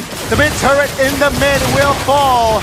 But Dewa United will still not be able to touch their main base. 20 minutes passed. And Bigatron still able to hold, taking a breather for themselves, but Light might look for an angle. A bit too far, I assume, but no. Dewa, they will just pull back. Winter Crown for Ray. I thought that would be enough for Ray even, you know, put his body on the line there. He just went in. He was expecting, all right, you know what? I'm going to go in, try to soak in as much damage, give space to the rest of the teams to hit the base, to have the Lord march in, but it wasn't enough. BTR's damage output in the late game. I would love to see a replay to see, like, who did the damage? Was it everyone together? Was it just Moreno? because Ray's HP bar just disappeared. It was light also with the ejector, Good right? ejector, though. Man, yeah, that was the idea behind Ray's initiation there. He was just trying to get space for the Lord to march in. This is getting frustrating for Dewa for sure. It's still a win though for them, right? Because they got a base red. Still got a base red. It's still good. And it's the far lane now that Dewa will have to play. They have the advantage. They will always be pushing in. Moskov doesn't even need to be there. So the Moskov can stay up top while the wave slowly builds up for Dewa down below. Yeah, they will always have that far lane advantage. The side lane pushing constantly for them via the Moskov, of course, courtesy of maybe the Moskov playing a very good game, but now Bigatron, they have the bravery, the courage to go out of their base and maybe push for themselves as well. The Lord spawning now as Aman gets his hands on that bottom side wave, clearing it fast, but Ray splitzing into the Lord. But Sicilian also close, so Bigatron now, do they want to contest this Lord? I think they have to. They should. Question is maybe playing a little too safely here, right? I understand. But is he playing it too safely? I don't think so. I think he's playing it very Perfectly? good. Yeah, Okay. I think so far he's playing it perfectly. The risk is unnecessary, right? There's no reason for you to put yourself in harm's way because this is a slow push. It's always going to be pushing towards BTR anyways, so he doesn't need to be pushing that far. If he does, he puts his team at risk of going 4v5. He can land an SOD over Granger, so he can stay bot, constantly putting the pressure down. I think this is the right way to play for the Moskov. I don't think he should be taking the risk, especially considering Light's always not present around the Lord, so you don't know what BTR are scheming down below. I second that. I mean, that has been very, very good. A very good showing for maybe. The Lord again, still just contested. Playing the tug of war game, a long one at that. As Light and Aman both at the bottom side of the map. Recalling, trying to hold that wave as well. Dewa though, with Ray. Cryo is in their hands, but now Bigatron, they band up together. Octa might look for an angle. Let's see. It seems like the starting kite back. green light. That's a good pull. Where's flickers out. The damage will not be enough. Ray in trouble. Spear Alpha finally Maybe. uses to as a defense. Now the bottom side, maybe. Maybe. Still applying pressure. Iman has to go back. Now they will move. Counter engage. More time. The Lord. SOD. The Lord. Ray claims the Lord, and maybe claims up Annabelle as well. Octa secures it, but now with the Lord, this should be it.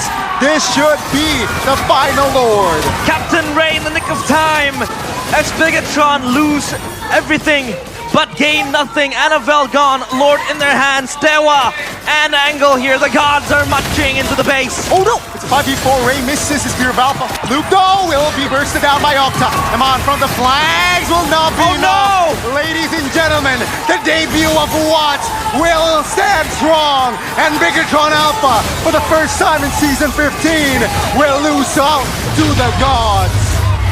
Wait! The crystal! It's over. It's over!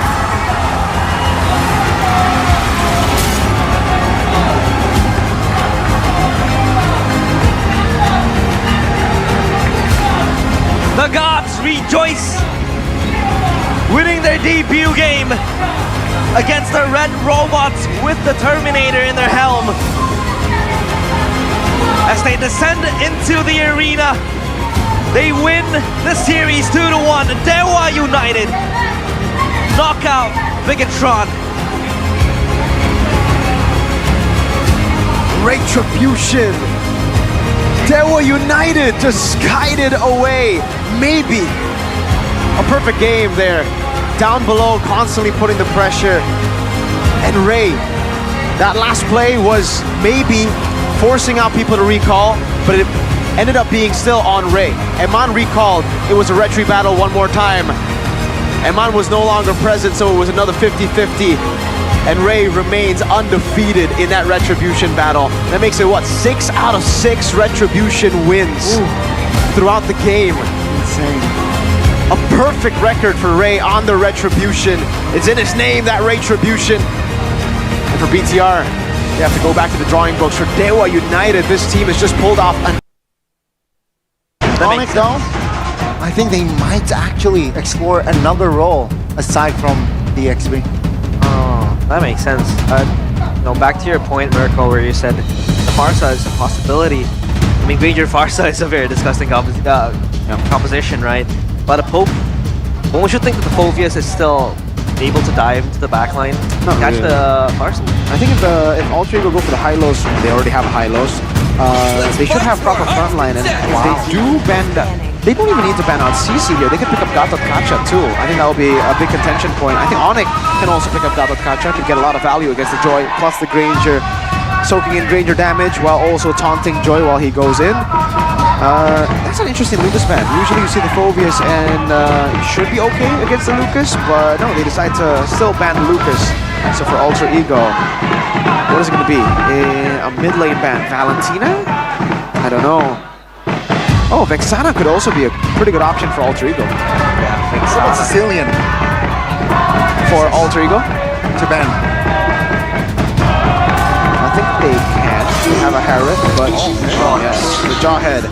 When you have a Hylos, that certainly can create problems. Yeah, minimizing pressure in the hands of Ultra Ego. Now Onyx, they might go for the mid lane now of Vexana. Still open, like you said. Maybe go for the roam because this Phoveus is almost certainly going to the XP lane, so narrowing down to 2 last picks. So far, this looks pretty good for a Tigreal pick for Ultra Ego. If Onyx don't pick up, or if they pick up like a vulnerable mid laner, it should set up Ultra Ego to go for something like a Tig or Gatot Kacha. Or I think Beleric. Beleric? Ooh, not a big fan of the Beleric anymore now, but for Onyx, I think Gatot would be the safest choice to go for, right? Aurora. They Okay. opened the Aurora. Interesting. That's a debut pick in MPL ID Season 15 now. They're trying to go Cho Aurora? Is that what they're trying to do? Just go for the pickoff? Play with Keyboy's playmaking? Nah. Keyboy was exceptional with the Cho yesterday, by the way. Yeah. He's one of the best Cho players we have here in this region, so Are they going Atlas last pick? For Ultra Ego, it should just be the Farsa, right? I think the Farsa is pretty good here. And then they go Farsa Gatot to handle the Surreal Phoveus and to follow up with Hylos engage. The classic Gatot Hylos combo. Oh no, they go for a complete opposite. They go for the Feramis and the CC instead. Oh, so capitalizing more on the dive. Granger will just be alone in the back. Everybody else wants to dive. yeah. And you get that second life with the Nether Realm as well. So a debut pick, another one at that in MPL ID Season 15. Welcome Faramis. And now, last pick for Onyx. The roam in the hands of Keyboy. Show up for grab stick.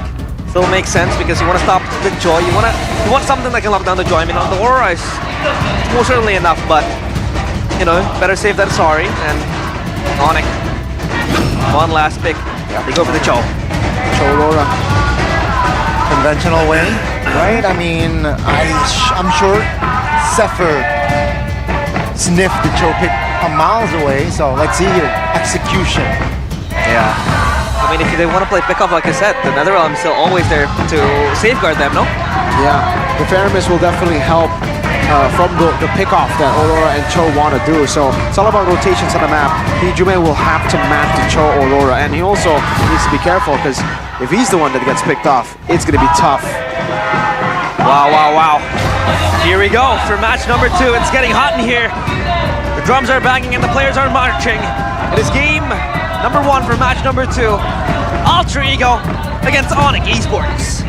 Ladies and gentlemen, welcome to the Land of Dawn, and welcome to the best of 3. It's round 1, and let's see who will strike first in this series. Here we go. Onyx will be Ultra Ego. Ultra Ego and Onyx both are down 0-2 in games, 0-1 in matches. Both desperately need a win. Onyx maybe a bit more. They're currently 9th in the standings, just as of yesterday after losing it. Rin. Oh, He got the purple! that is a harsh welcome to MPL, Keyboy, you mad lad. Welcome to MPL, Rin. Keyboy snatches it from his hands. The purple buff stolen. And Rin will have a hard time traversing into the mid game as Keyboy is just asserting a lot of pressure, and this is the lane pressure, the invade that Cho can unlock when it's in the hands of Keyboy. That's a signature Keyboy. Gani, what are your thoughts, man? He's putting the pressure down on the rookie. I mean, this guy has been applying pressure to all junglers in MPL since, I don't know, season 8? Oh, maybe season 7 too. Right? Season 7, so. Taking a look at the emblems. What a guy. What a guy. Tenacity, firmness, inspire there for the Fairness too. Nothing out of the ordinary. Everything looks pretty normal. So, just a classic battle here. Was that a fighter emblem, by the way? Let me just...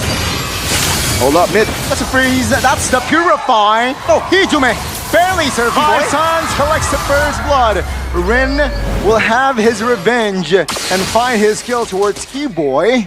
But that is still Onyx finding the better trade. I mean, a 1-for-1, and Rin gets the kill. Sans as well. I think Keyboy was overextending there, just wanting to make sure that, you know, Hijume does fall off, but he had to pay the price of getting shot by the turret. Yep.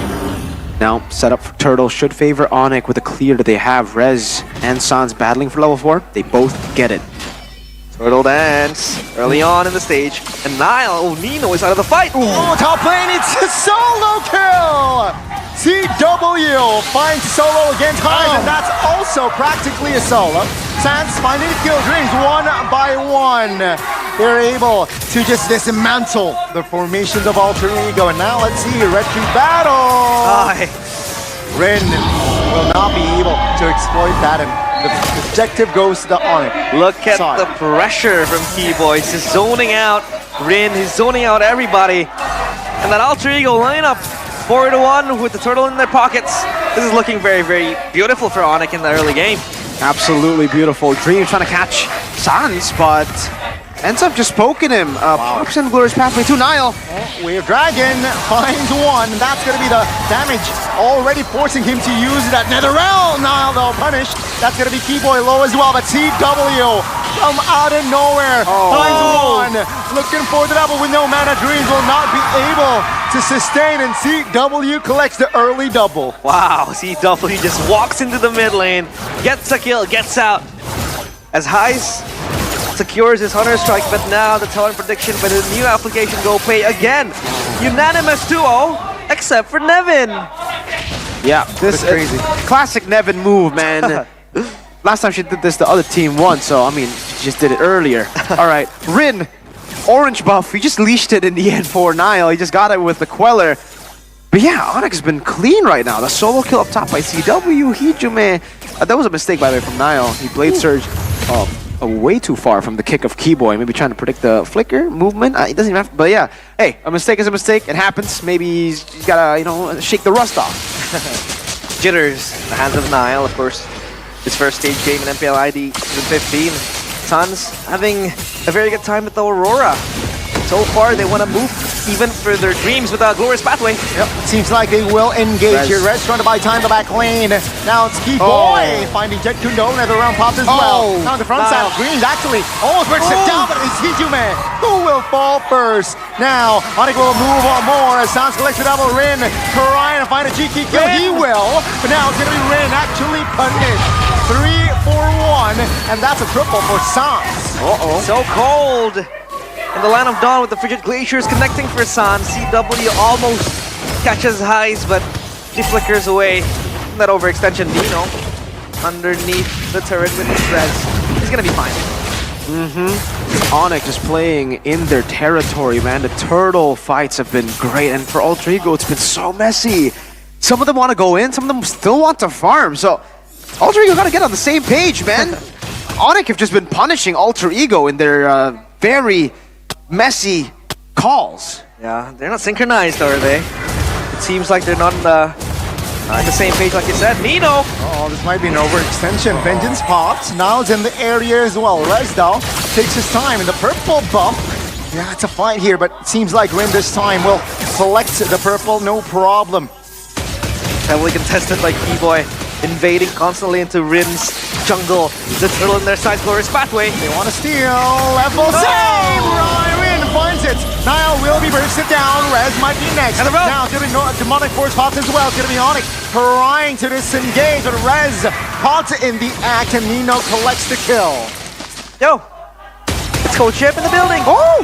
Rajayeva in the building. welcome. Witnessing Rin actually getting the win there in the retreat department and just killing Nile, assassinating him. Now the purple buff stolen. Everything has changed. Exactly. I'm telling you, after you see the talent prediction, you gotta. This Nevin girl is doing something. Is onto something that we might not know, because Alter Ego suddenly that gold lead in Onyx favor dwindling down into 400 gold.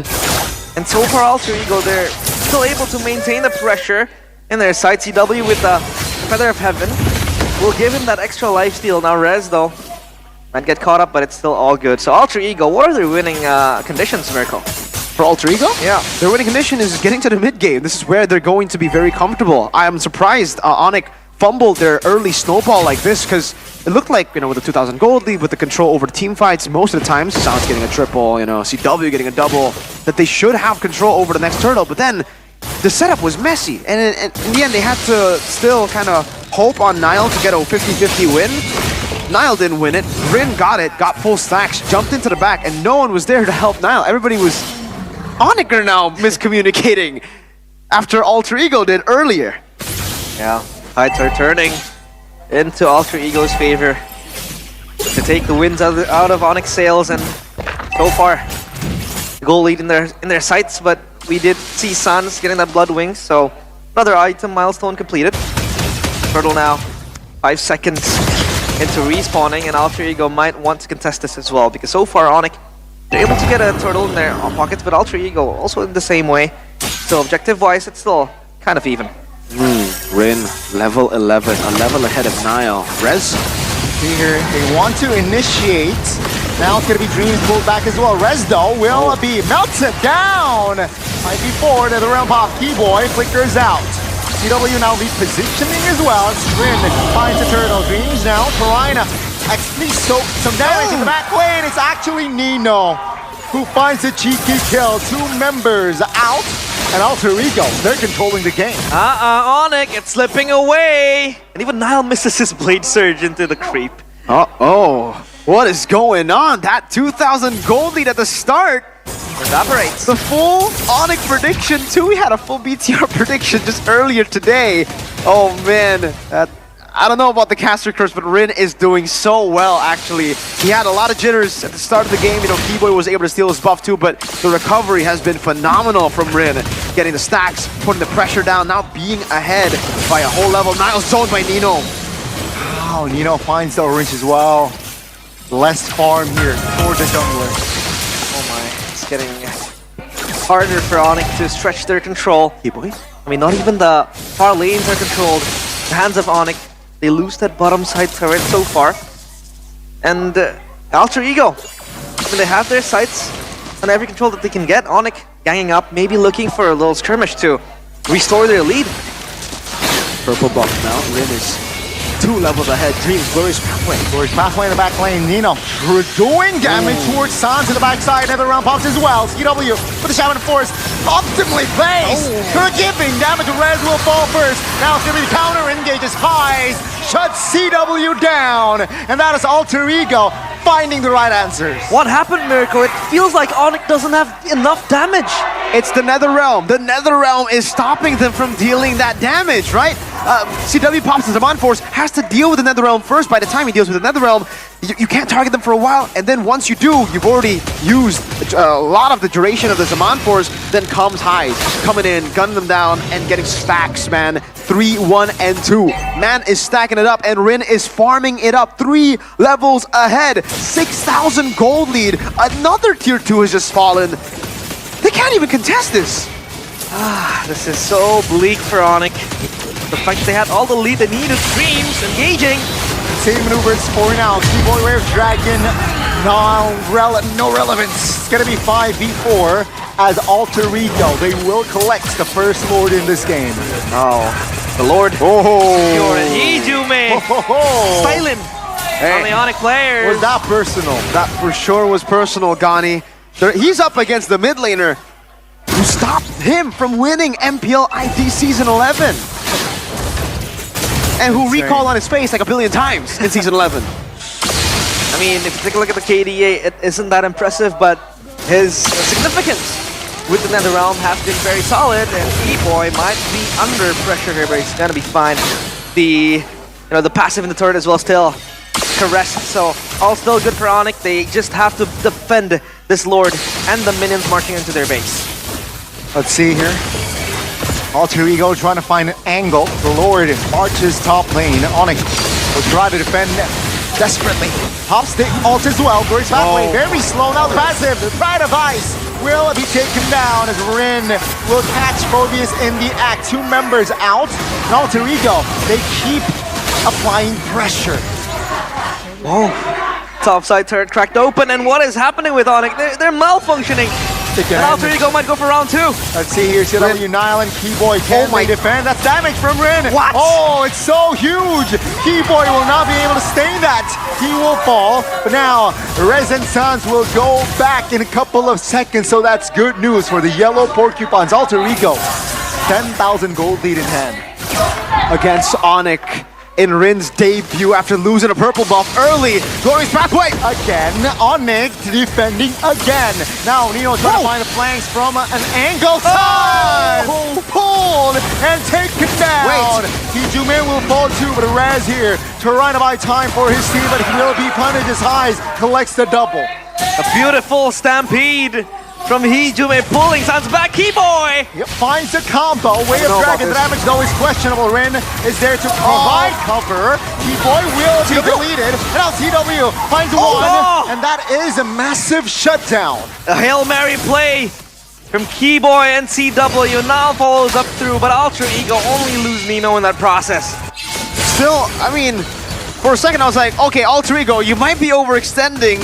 And I think they did overextend. I don't think they should have conceded those deaths. It's a shutdown, but they're still very comfortably in the lead. 9,000 gold. You can take a look at the items here.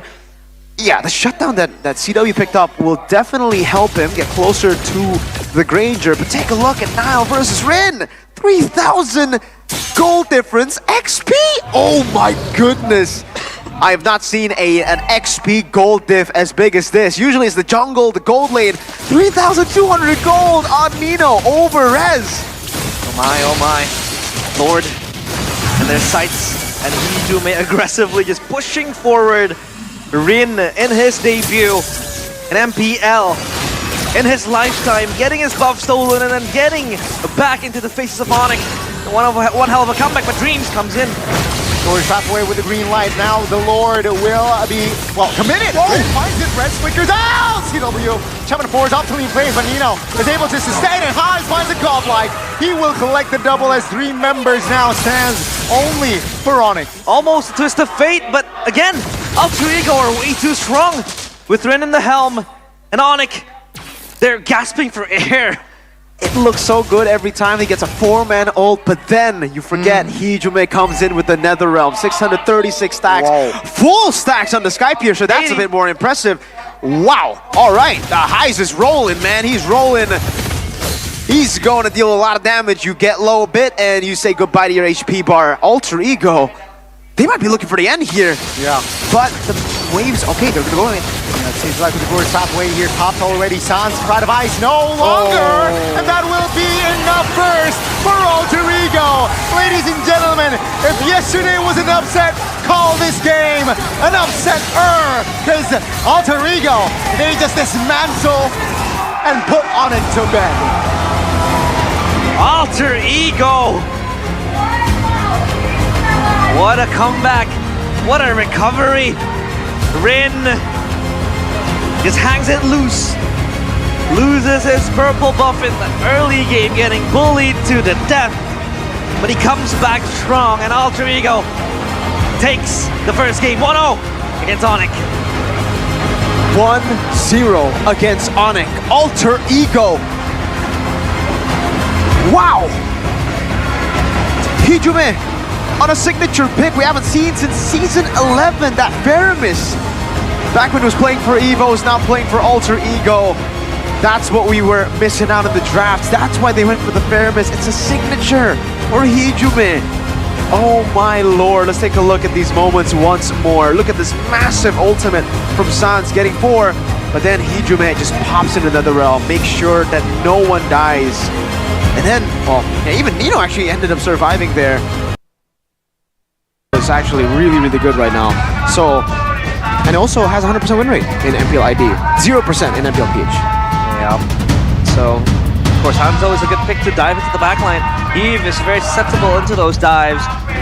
No other option that prevails aside from the Hanzo, so they will pick it up for themselves. Marksman bans though, Moskov taken out. And the Jawhead to minimize the pressure also banned out by Alter Ego. I mean, now it makes sense if Alter Ego, they want to ban the show, right? I mean, or if they want to be bold again, they can leave it out. But I feel like with Yi, with Aerith, Cho works better. But then there's Badang. So, yeah. Well spotted there, Alter Ego. They opt for a Badang ban. Will they pick the Cho themselves, though? Yeah. The Cho is a strong pick for Keyboy, but Alter Ego might look for it and flex the high loss to the XP because it's still a flexible pick, but I don't, yeah, with CC banned as well, I feel like the high loss can still go XP, but yeah, it goes both ways. Wait, now Alter Ego can be the ones to pick up the Lucas, right? Like, they banned CC and Phobius. Lucas is up for grabs. This could be a great pick for Nino, and then Dreams will just get the high loss. Lucas. This is clearly a setup for Lucas, right? CC Phobius ban, but they're not first pick in the... I think that's what Nino's saying. He's like, guys, we gotta go Lucas here. Lucas is going to be very, very sweet. Without Phobius with CC in his way. And then Dreams can just go high loss, and the setup is there for you. For the dives and for the initiations. Oh, they go for the Claw. Well, Lucas for Onyx then, right? Like, the Cloud was what I was expecting, but it should come later, I thought, with the CC and Phobius banned out. I wonder what they have planned for this flex of Hylos. Do they have a... Wait, okay, Gatot Kacha, and there's the Lucas. They want to go Valentina XP. Was that what they were waiting for? They wanted the Lucas to show up so that they get the Valentina XP, perhaps? That's the only counter left for Lucas, right? Valentina XP, interesting. A niche pick rather, but Alter Ego might be able to pull it off rather. And Onyx banking on this Kacha Lucas pick, Alter Ego. The shoulders of Nino, what will they close this draft with? This Claude, good dive. Hanzo as well, enough dive to tamper with the Eve. They do. Yes, sir. They do go for the Valentina XP. That's it right there. That's... Oh, man. 2 steps ahead, Coach Zephyr. That was amazing. I like that. I really, really do. The Valentina XP to face off against the Lucas. Wow, man. I like the draft. I really do. Dynamic. And it sets up for a great game number 2. A proper pick from Alter Ego to play against the Lucas. But again, you would argue that it's a niche pick and it's something that you don't really see. But it all sets up for an exciting game number 2 and match number 2. Still, Alter Ego against Onyx Esports. Ladies and gentlemen, remember Alter Ego and Onyx, they're both have yet to win a match in Season 15. Alter Ego 1 step away. Will they clean this sweep? Onyx or Onyx, of course, at Game 3. And again, a dramatic finish to the match. Land of Dawn, here we go. Okay, Valentina XP. Mirko, talk to me about how this Valentina XP operates. Why does it counter the Lucas and the whatnots? Well, you get better usage of the ultimate. You get better usage of the beast. You steal the ultimate and you can just use the beast. You don't have to wait for the rage. You don't have to do... You get full potential of the beast. So this is... You're a better Lucas. You are Lucas, but better. Lucas V2. The emblems, of course. Mirko. Festival of Blood. This is the common emblem too, and then Brave Smite. So it's a very different, style compared to Valentina mid. It's literally you just trying to mirror the Lucas on the Valentina. For the rest, nothing really too crazy. Tenacity there, respect from highs, and also the common emblem. Yeah, just to get a bit more regen, HP regen. And other than that, really nothing too out of the ordinary. But does it scale well to the late game though for the Valentina in the XP lane? Because you could argue that it's hard, but now CJ forced to use the flicker early. And yeah, I mean, on top of that, right, Valentina here, you can steal the real world manipulation, the AOG as well. So Yep. on top of the Lucas, a plethora of skills here available for Nino technically. yeah, a lot of options for Nino with the Valentina. Just pick your poison, or pick your the ultimate you want to take, and Nino does have that variety. Now we have to just wait. The Claude versus Harith matchup is a skill matchup, but should be good for the Claude. He has blinks, he can move away. Mid lane Prio. Good taunt screams versus the down early. Now it's gonna be Keyboy though, who might be punished as Rez is there. Oh, wow, bodies! Rin very low. Nino with the beast as well. Will not be punished just yet. And now it seems like it's a repetition from both members here of Alter Ego. Rez trying to be annoying for the Alter Ego members. Nino against stealing. Keyboy though, very aggressive. Finds the kill, and that's gonna be the EOG to escape. What an early game for Onyx. Now they might want more, as purple buff was stolen, I believe, for again the side of Onyx. We've seen this before. Good early game, but it's now up to them how they want to hold on into the lead. Will they be able to translate it into a win? Because you can see Nino with the beast coming in towards Rez. Rez, no. Let's see here. It seems like he's still hold on towards that vengeance. So good calculations in the mid, though. There might be action. Keyboy and Sans trying to provide information and vision. CW will gladly take some gold and EXP. Rez in a bit of a pickle. Vengeance pops. Hold on. Is this a miscalculation? Rez, will he be able to outplay this? The answer is no. Nino denies it. Cat fight down bottom. The better Lucas. It's Valentina with IMU. Even with the vengeance. Wow, Nino, well played there to get the solo kill on Rez. This is the exact start that we saw earlier in game number 1. Onyx starting things off really well, invading, killing. Well, this time killing Rin, last time stealing the purple buff away. But we'll have to see in the mid game because Alter Ego have some solid mid game power spikes. Rin on the Hanzo. He has to actually wait for some items. It's not an instant, instantly good pick. Hijime in the mid game will only grow to be stronger as well with the burst damage as long as he is able to keep it level with Sans. And obviously the XP, like I mentioned earlier, Nino, that's IMU Lucas, it's better Lucas. Lucas V2, the greater cat. The bigger lion even, if you want to argue that. But Onyx still maintaining that gold lead. 1.7k for them. Now having a field day in the jungle. Reen, look at the pressure he's able to exert with the Hanzo. And yeah, this would be the perfect tool to dive towards the backline when the team fight does come towards Sans. You know how susceptible he can be with the heave, that's why he goes for the flicker. And Nino pops the beast. I mean, now Rin level below, and also no retribution, so this should be a free turtle for Nile. Oh, take a look at Rin though. He's not standing idly by. That's an AOG. Top by Keyboy. Rin, is he able to escape? Sans flickers out of danger, and Rez trying to provide some info, and is also trying to open things up here. Dreams will not be able to escape, though he popped the glorious pathway there desperately. Onyx looking for a body on towards Rin. That will be enough to, just shoot away from his own jungle. Nino, the river. Going to be Nino here trying to provide an annoyance, but still not enough to crack any formations of Onyx. He's gonna be okay. Bar the Valentina with the Lucas. How can Alter Ego really traverse this fight? They gotta wait. Kais is on the way to the power spike. He's still quite far. CW obviously has an edge over Kais still at this point of the game. Looking at the items for Rin too. Both have the corrosion scythe already. So yeah, still a while before we actually see Alter Ego take fights. They're still just gonna trade across the map for now. Play it as slow as they can until they reach those power spikes. Important power spikes for them.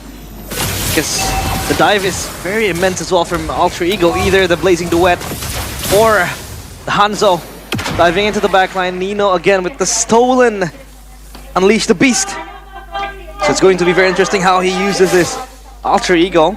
Still waiting for the timers, and Onyx, they're playing this to perfection, I feel like, just waiting and not getting baited into unnecessary team fights, I feel like. Alter Ego losing a lot of patience and maybe frustrated as well at the state of the game. Rez wants to go in. Nope. Decides to just go for poke.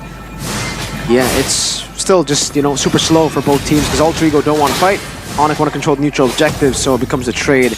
I wonder if it's time now to go and fight. Keyboy. Might be it, right? Now Nino has to unleash the beast as a defensive maneuver, though. Onyx now repositions as the turtle is up. 2 turtles already in hand. Alter Ego, can they respond? But that last seems like with the divergent play, they didn't want to commit highs. Pops the... Oh, he misses the AOG. Now the riverside, though. Hijume flickers out. The damage is there. Dreams takes Sans down. Rez is down as well. Nino flickers aggressively out towards Nano!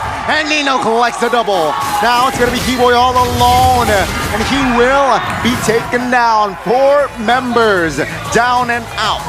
Nino takes down his brother in arms back in Alter Ego.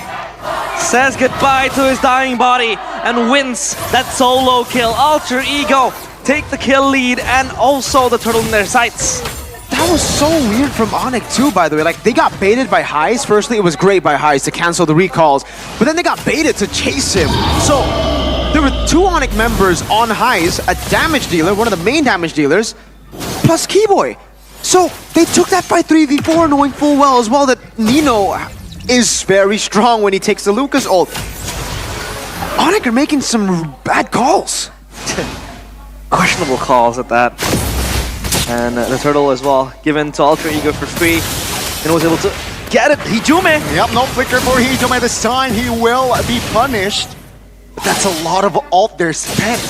AOG, Shaman Force, and RWM. Yeah, a lot of ultimates just to take down Hijume, so still, very interesting kill towards that mid laner, but a game fact for the new application Go Pay. Valentina becomes the second hero after chose to be played in every role in MPL ID. That is crazy.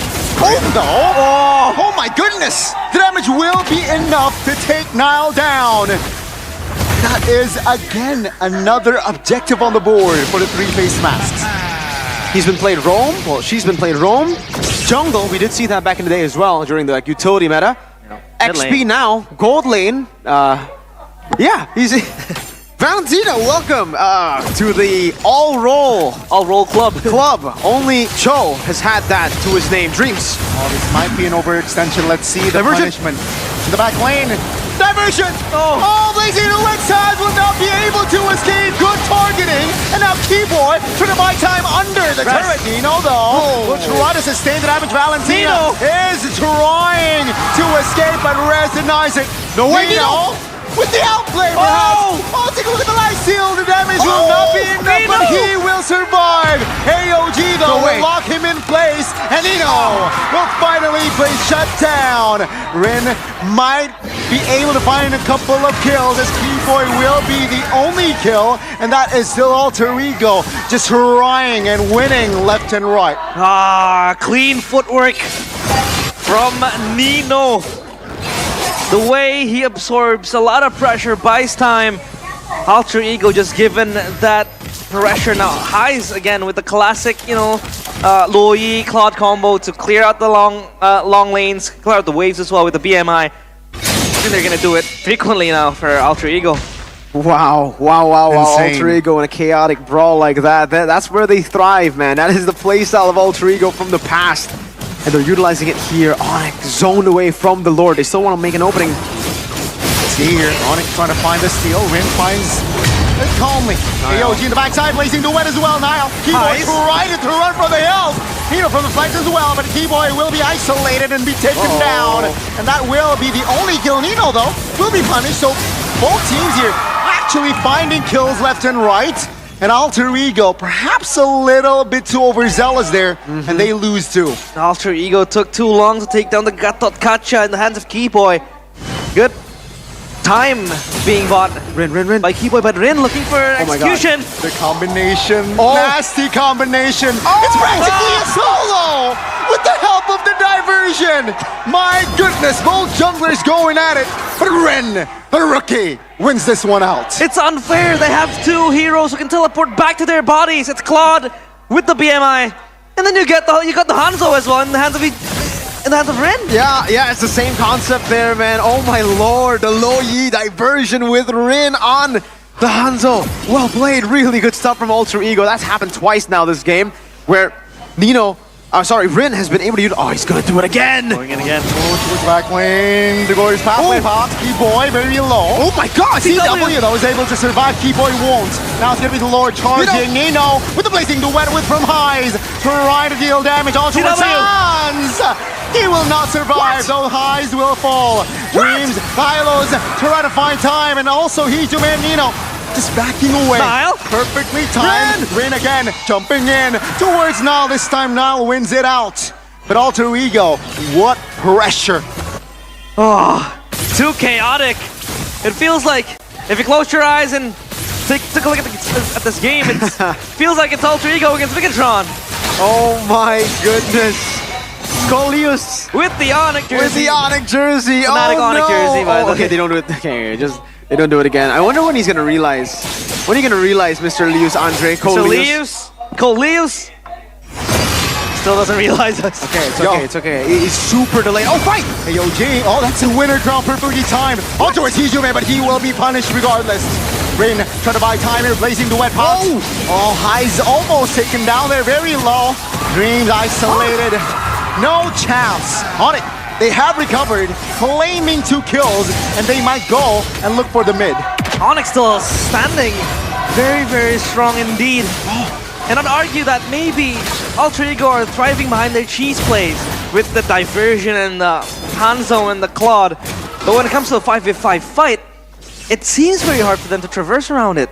Hey, Alter Ego, there's a time and a place to brawl, man. Not every time is a good time to brawl. They're just stacking up mid and fighting. Facts. They have a lead. They can go for, the push down below first, set up for Lord. That has given Onyx another chance to actually come back here. So, hey, Alter Ego, they better not, let that old passive of theirs come back again. Onyx are on the Lord right now. High's got the diversion earlier, so slow push down below. Actually, he just shoved it. See here? Onyx trying to perhaps open an angle. Rezdo receiving a lot of heat. Trying to buy time, but he will fall first. RWM. Now it's going to be Onyx Keyboy trying to find a way to escape, but that is just Sans receiving a lot of damage, still able to survive. Eyes! Denies Sans' movement, and he survives. Keyboy will not be able to get out, but Dreams will be the trade. It's a 3-for-1 still in favor of Alter Ego. Take a look at Alter Ego. Now he's on the Lord, and that is Onyx just signifying that they need to defend. Look at Nino with the Suyo. Steals it away from Nile and Alter Ego. They get the Lord, everything in their toolbox. Crazy. Thrown out. And this is where they thrive best. Chaos, pandemonium, and upheaval. This is one of those games, that where the analyst just doesn't speak. There's just so many fights everywhere around the map. Alter Ego, they've been able to win most of them due to, them just having so much teamfight prowess. And their team fights are so chaotic, which is good against this kind of Onyx composition where it's a front to back. They want to play it clean. They don't want it to be chaotic. Alter Ego are attacking them from all different angles, man. We got a beast coming from the side, coming from up top. It's a ninja. There's a horse. There's a teleport from Claude and the Lo Yi too. There's just so many things to deal with for Onyx. And now, this should be their safe haven. It's their base. This is where they can actually play it without the chaos. Well, diversion play again. Taken by Rin. Where is he? Let's see. This might be the best main 5 of Alter Ego. Let's see with the Lord. Can they pull the clean sweep? Now, mid-turret falls. Lord should be their main priority. And yeah, Onyx, they still stand with 5. But Alter Ego, they still can apply more pressure. Even in their own base, they're getting dived on with the diversion and the Hanzo combo. It feels like Onyx has to be on their toes for every minute and every second. But Alter Ego, their party still halted because they can't end the game just yet. Wow. Alter Ego are just going to play it slow, though. I hope they play it slow, right? That should be what they need to do. But it is Alter Ego. Maybe slow isn't their style.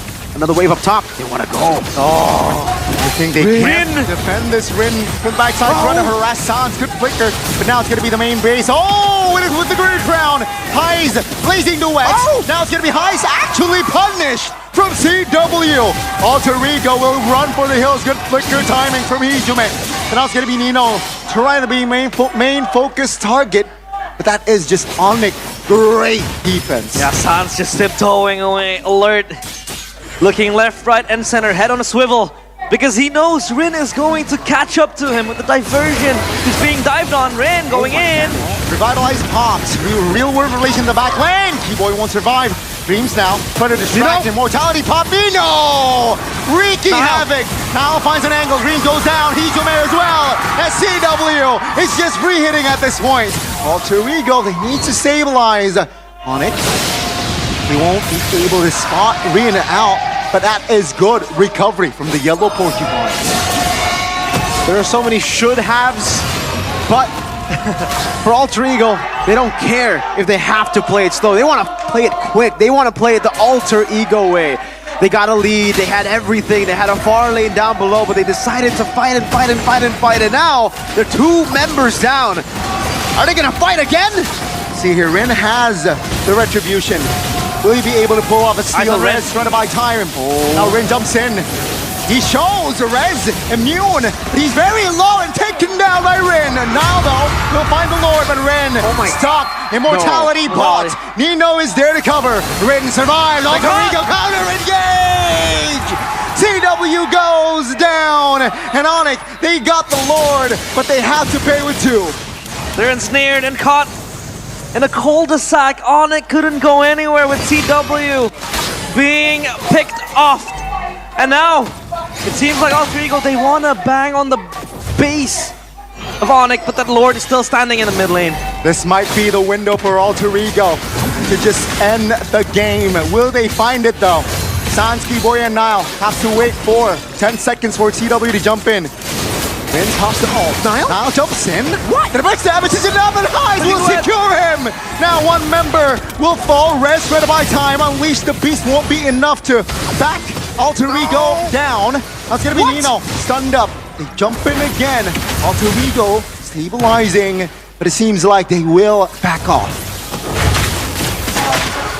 Oh my lord. Welcome to the Brawl server, folks. Alter Ego.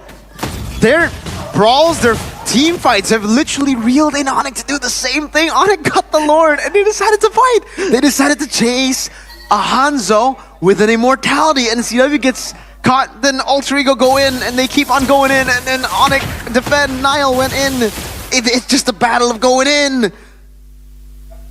Wow. At least now they have 3 base turrets, right? Alter Ego doesn't play it slow now. I don't know when they'll ever play it slow. They never do. They never do play it slow. And yeah, it's time to take a breather because this game has been nothing but chaos. And like you said, Onyx being baited into the same playstyle as what Alter Ego is able to manifest.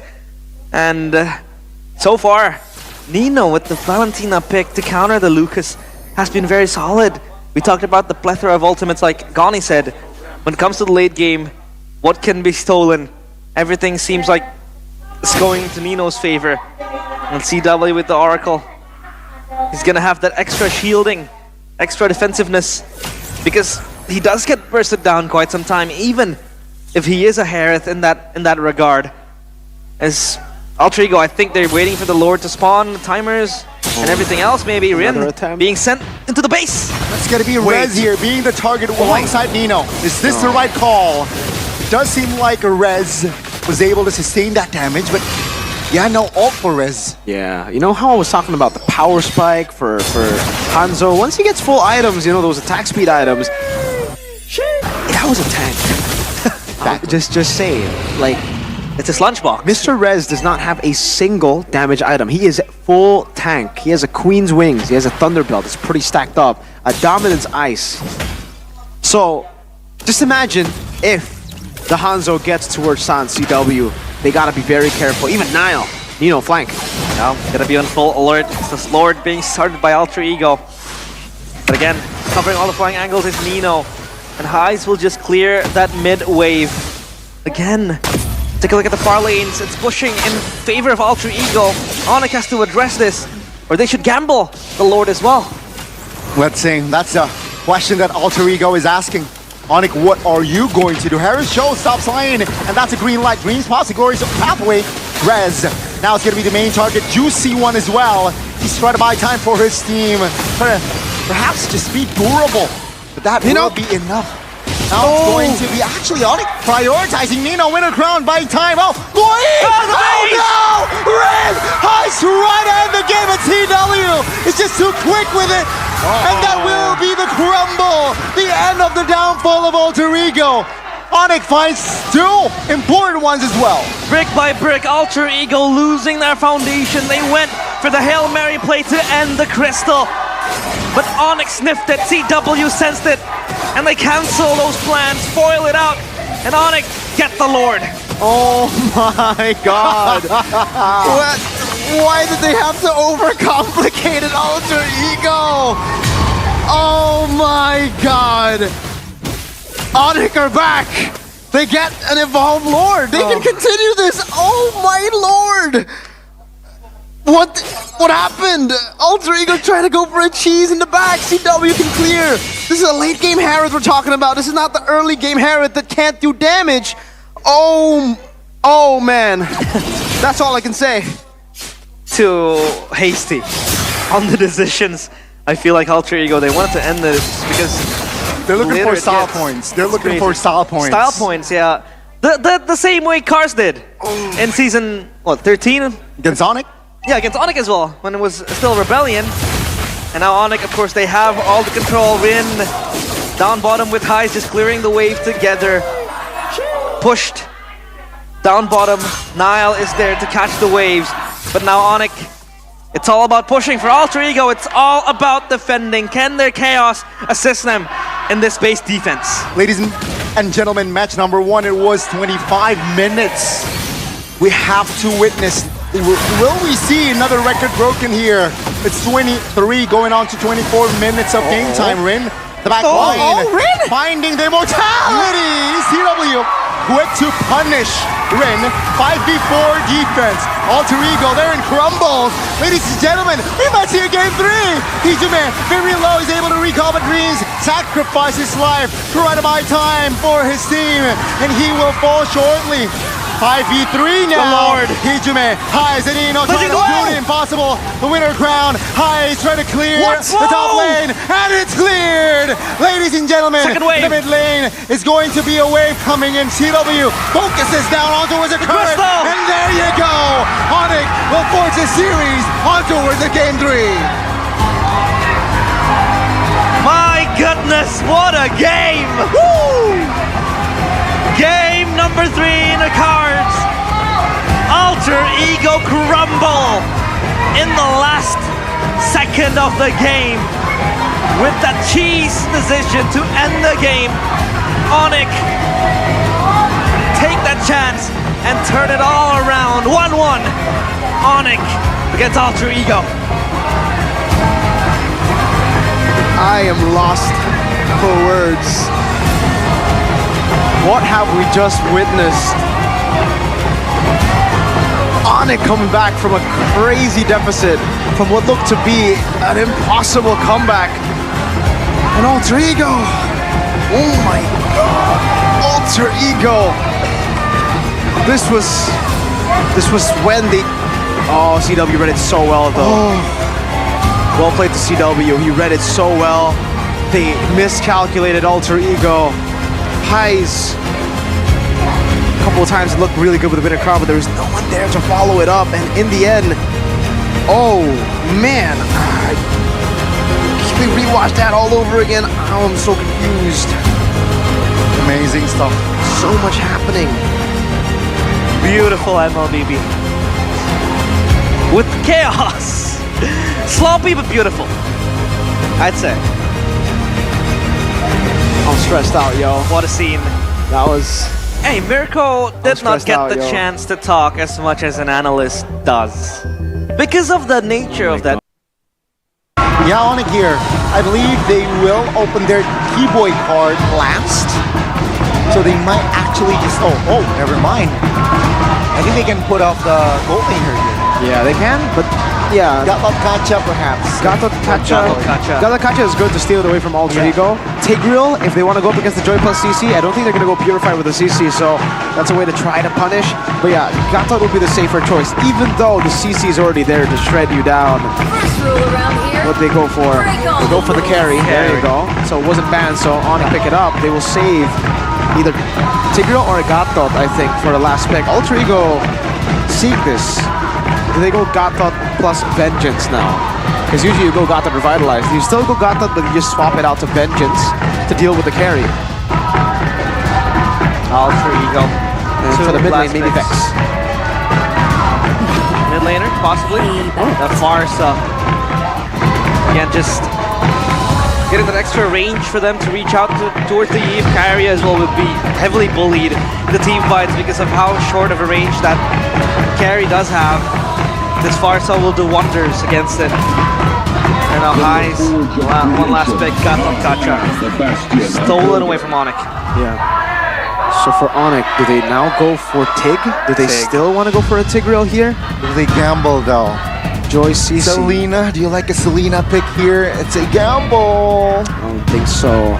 Selena Rome. That's why do I have a feeling they It's still so want enticing though. I have a feeling they still want to go Cho. Yeah. That's why they go for a carry. That's why, yeah. Or Kaja. Kaja. Oh, that will be a throwback. Yeah, could catch everybody. Catch a Harith for sure. But if you Kaja against Gatot, you pull, you're slowed, bang! Right? You flicker forward to catch someone and then boom, Gatot Kaja comes in. I don't think it's the best on. Who said there are no shortcuts? Oh, I literally that's a good invented one. I like that. I like that. Like a liquid type of draft, Yes. I gotta say. Liquidish. Okay. Pick concluded. Picks concluded. And now, game number 3 in our very eyes. So far as the hands of Hijume, of course, that extra bit of range, the team fights, the carry will be bullied away. But Keyboy with the chip. It is going to be very interesting to see how they fare in game number 3. Game number 1 was long, game number 2 was chaotic. What will game number 3 bring? Because it is going to be the deciding game between Onyx Esports and Alter Ego Esports. Ladies and gentlemen, it's time. Game number 3 between Onyx and, of course, Alter Ego Esports. Jump into the land of dawn and witness what will be the conclusion of this best of 4.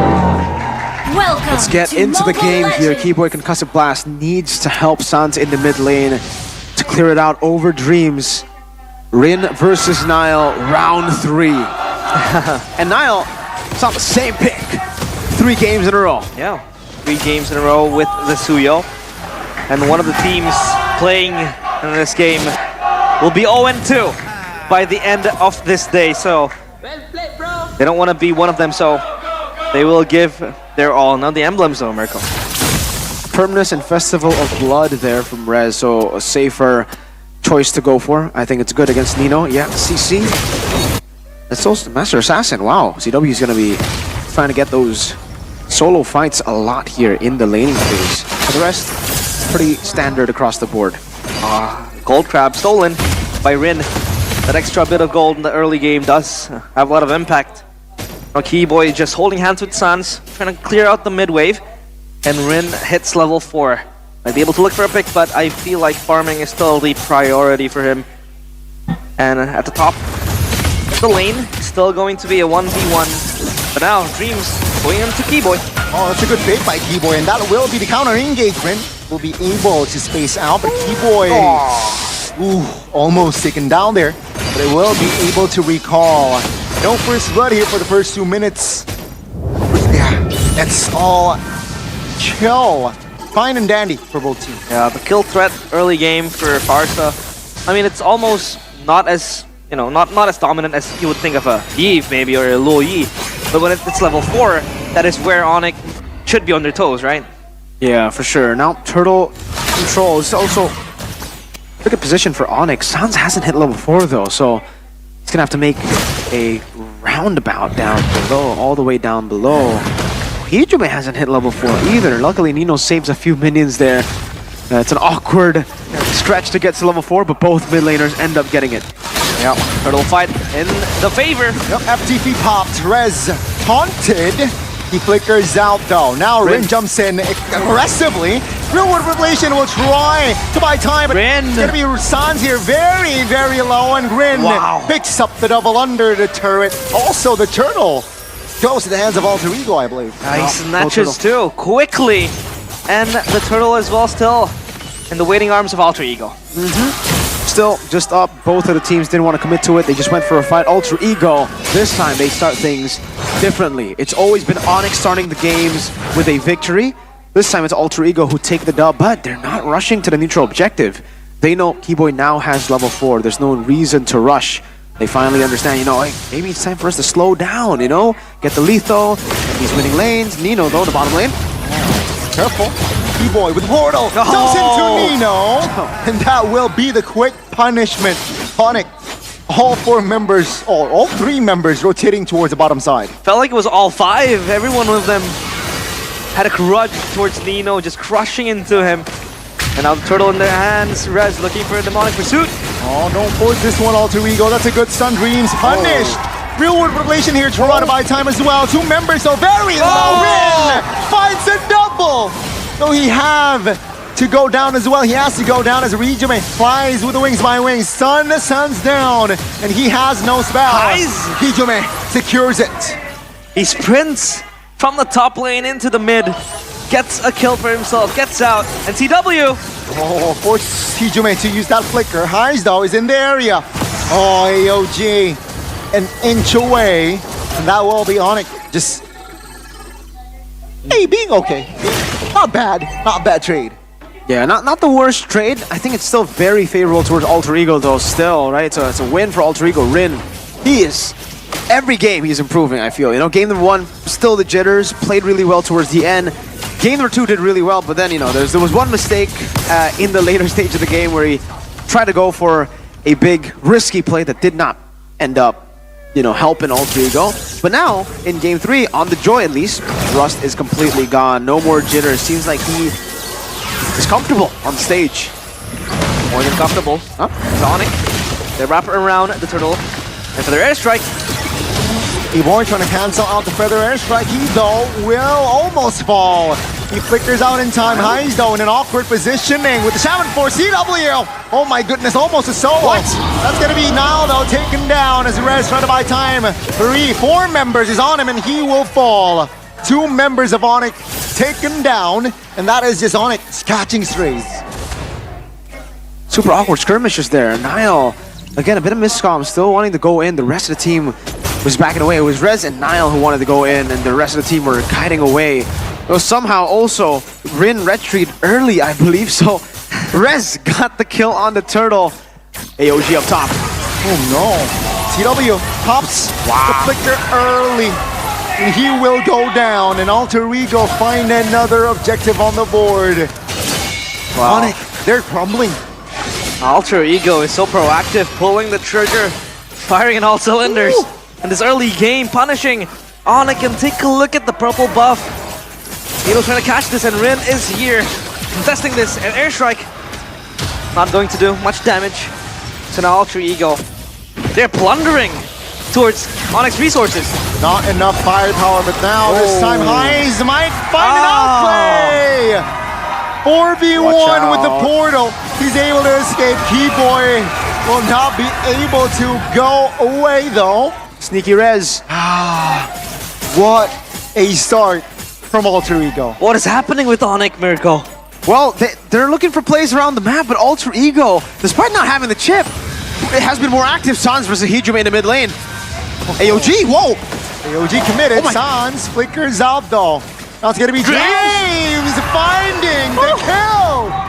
The outplay, he spent his flicker as well. Now they're going for the mid. Rin jumps in to clear, and Highs and Nino going for the clear towards the turret. Mid for Onyx falls. I repeat, mid for Onyx falls. CW though, hitting the back lane. Now Rez trying to give his body just to buy time. not enough to take anyone from Alter Ego down. Oh, Onyx is disintegrating one by one. Airstrike again from Hijume. Looking for a cheeky little angle, but Keyboy's fine and still fine, so Turtle now in the hands of Alter Ego. 4,000 gold lead for Alter Ego with a composition like this that does super well, man, when they snowball. Oh, he almost just killed Keyboy. Res forced to rotate there. And I think, you know, despite the fact that we've seen so much damage from highs and Rins, the most annoying part to deal with when you're up against an Alter Ego comp like this, that is snowballing, is the farthest range. The feather airstrike poke is ridiculous. One feather airstrike took Sansa like half HP, and that will only continue to grow that damage. He has a genius one. Only has a genius one right now, Farsa. And who can really reach out to the Farsa, right? We talked about maybe the Rez with the Demonic Force, and maybe Nile as well with the Blade Surge. With the Keyboy. But CW is so short range. Rin! Wow, he wants a solo kill! Almost there! What a humiliation! CW though will punish Rin. Heist jumps in. AOG will find Sans. Wow! But that's gonna be Heist! Wow! Dealing enough damage to claim the double. Now it's gonna be Rez here in the back lane trying to find something. But 3 members are down. And Alter Ego only have to pay with Rin. Alter Ego full force. Their foot still on the gas, not stopping anytime soon. Onyx, they are confused with the uproar and the chaos that is provided by Alter Ego. They are crumbling. They certainly are crumbling. CW still waiting for the power spike, but look at the gold lead. Each lane, every lane, maybe except the mid lane, that's only a 35 gold lead. Even the roam, 1,000 gold difference between the roam. He has a full Thunderbelt. He's building all the. Look at Dreams, man. He has the steel leg plates. He has the cloak. He does not want full items. What he wants are the components. It's all about components. Highs though, opposite end, does not want components. Wants full items. He's the gold lane. Gets so much gold. Oh man, Rez. 2 holy crystals already in the hands of Hijume and Highs. That spells magic power for Alter Ego. Yikes. What do they even do right now, right? Like, the snowballing is ridiculous. For Onyx now, they have to go on damage control. They have to farm up Keyboy. I don't know if you want to put the shortcut there. Yeah, it ends up... Oh, wait. Oh, Flicker? no! We're gonna commit down towards Keyboy. My goodness, dear lord. Alter Ego, they're reading Onyx like a book. I repeat, they're reading Onyx like a book. They're reading Onyx like a bedtime story. Yeah, like it's a book with pictures. Pictures that you can rip off, and Alter Ego, this is not a sight that we're used to. Seeing Onyx dismantle like this. Highs going in! Oh my god, the crystal, no, it didn't work! Oh my goodness, almost CW. Eliminated there. But yeah, Alter Ego, they're able to stabilize this game. I mean, they couldn't pull off the close in game 2. Perhaps in game 3, it might be different. I want to argue that maybe they might bank on CW scaling into the late game, but how do you want to reach to the backline as a carry? You can't really dish out the damage. Gotta go front with to back. limited range. You gotta go front to back. You gotta play the poke game, maybe play the long game, waiting for Alter Ego's frontline to deteriorate maybe, and then you can go for the backline. But then again, Alter Ego, they're able to scale and layer all the damage pretty well. So now airstrike. Yep, real world manipulation popped here. Base turret top lane is heavily pressured. It's a good response. Oh my lord. Now it's gonna be Keyboy actually bursted down and taunted, taken down. CW though, 3 hits, Dreams refinalized just to escape. And that's gonna be a 2-for-1 still in favor for Alter Ego. Now Alter Ego maintaining pressure as on like they are somewhat holding on here. They are holding on, but Alter Ego wants to go for more. Feather airstrike. Too early perhaps, no? They got the mid though. Let's see here, Onyx, what will they do with Rez jumping in back? Holy Crystal is the name of the game, and that will be enough to take CW down. And Onyx, they lose 2 plus CW. And for now, they might be able to defend this bottom tier 3, but Alter Ego almost collects a 10k gold lead. This Joyan Farsa is already a problem in and of itself. Oh. And now comes Highs, but Keyboy's gonna go. He's gonna be fine. back to the point, right? This Harith is going to be a very huge problem, bar the Joyen, the Farsa as well with the Feather Airstrike. And now what do they do? Because Hijume is just spamming out the Airstrike. It feels like it has no cooldown. Yeah, this is what I'm saying, right? I said, when you're snowballing like this, the most annoying thing to deal with if you're Onyx against this composition is the Farsa, because you can't get to her, right? You can't get to the Farsa. Oh, Dreams can get to them, though.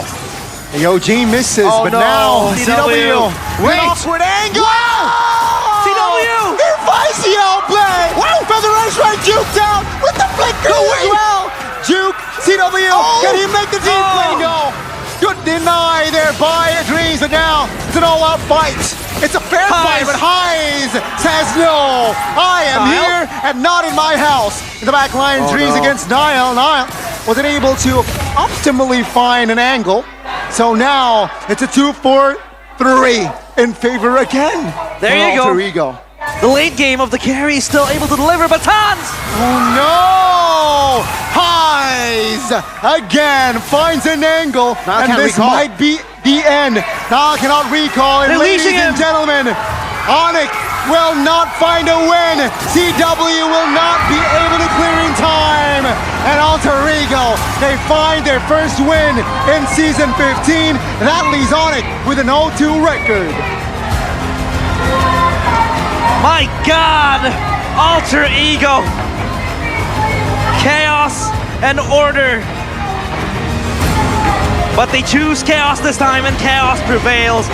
Onyx crumble and dismantle. 2-1, Alter Ego pick up their win. Onyx 0-2. 0-2.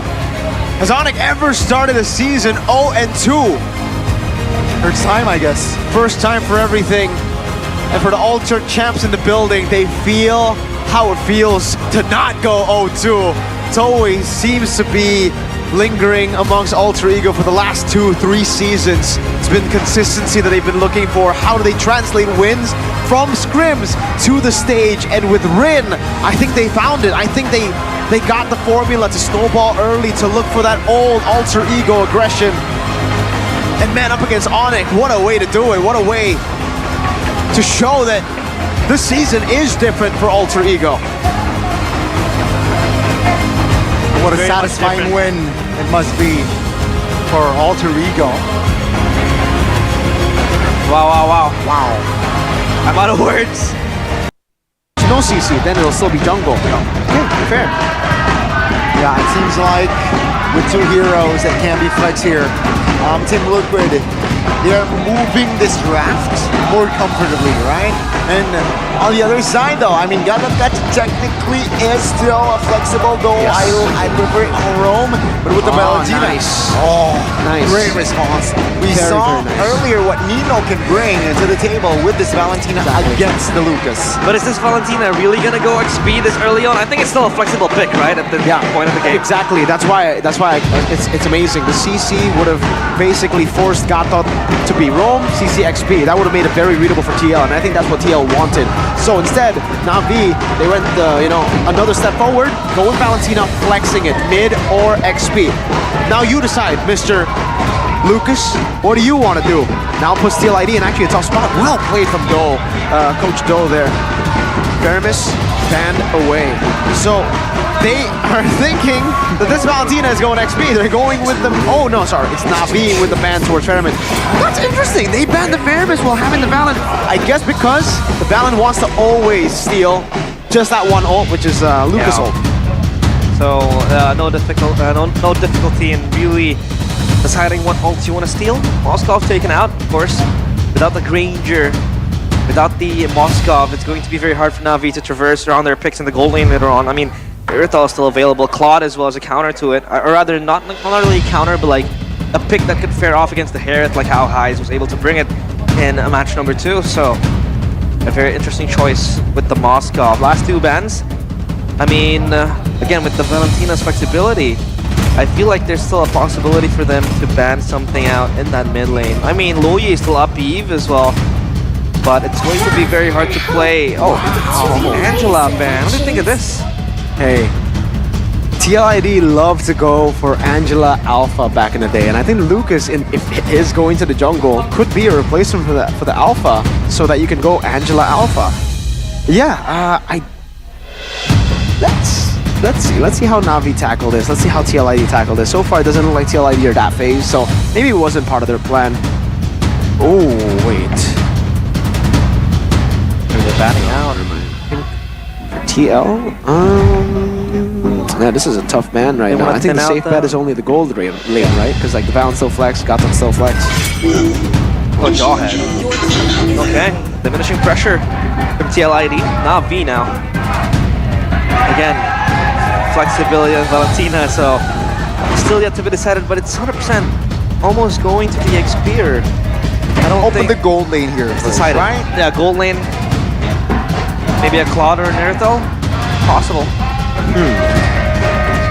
Claude or an Irithel. Yeah, I think the safe choice would still be the Claude. They end up going Wow.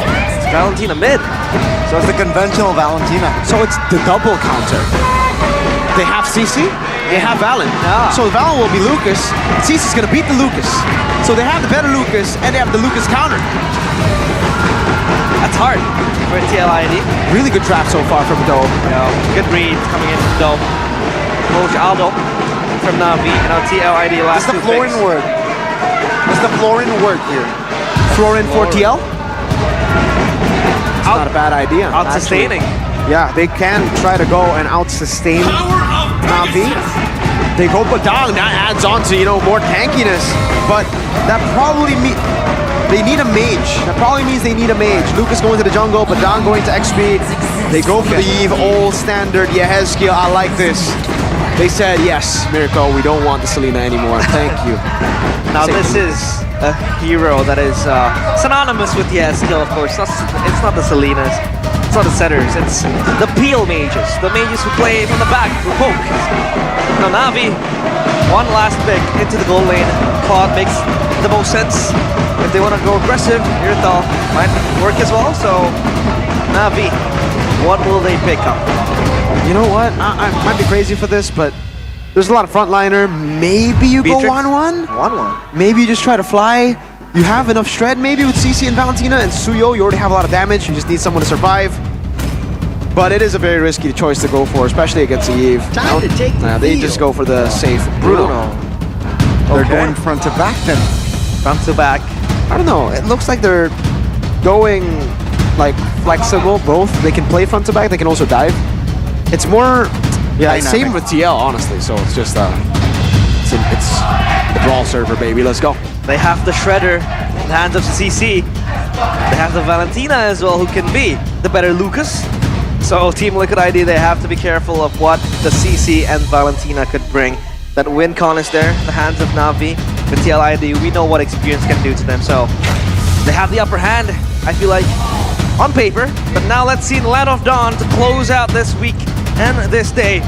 It is going to be Team Liquid ID against Na'Vi, Natus Vincere, who will be able to pick up the opening win in match number 3, game number 1. Ladies and gentlemen, round one between these two teams, two giants of an org. A Land of Dawn, here we go.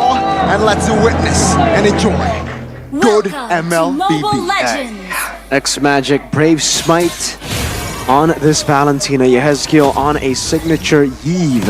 A pick that he is very comfortable on. Meanwhile, we got this, depending if you know about the collab skin, rivalry battle in the jungle. Suyo versus Lucas. Again, mid control. The name of the game for most of these teams. And so far, Badang against CC. How would you describe this matchup?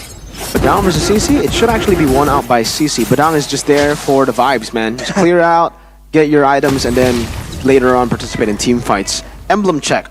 Oh, that's new. No Bargain Hunter for Aaron Shiki. Decides to go for Weapon Mastery. Oh, that's something that we don't usually see. Most people go for the Bargain Hunter, get to those item power spikes faster. It seems for Aaron, he's thinking he's going to have a okay time actually just farming it out. So he just wants more damage later on. Starting to rush the items like you do with the Bargain Hunter. No depth for Aaron Shiki. But yeah, again, a run in the XP at least is going to scale quite quickly towards that cooldown reduction power spike compared to what you would see with Badang and the Roam role. So for TLID, it's going to be very interesting. It's Magic though, gotta be careful. Yeah, he still has the flicker though. So within calculation, but he is heavily poked. Aether. Fabian moving on towards Aether. Oh, unleash the beast there. Poked 2 members, almost 3 there for Na'Vi. That damage though from Fabian is at level 4, so he does have that power to really just soak up and also exert that much of a damage. But again, Aran just comes into the mid lane, this crack, to really just disrupt the players of Na'Vi. Let's see here. It seems like Fabian and friends, they have an upper end.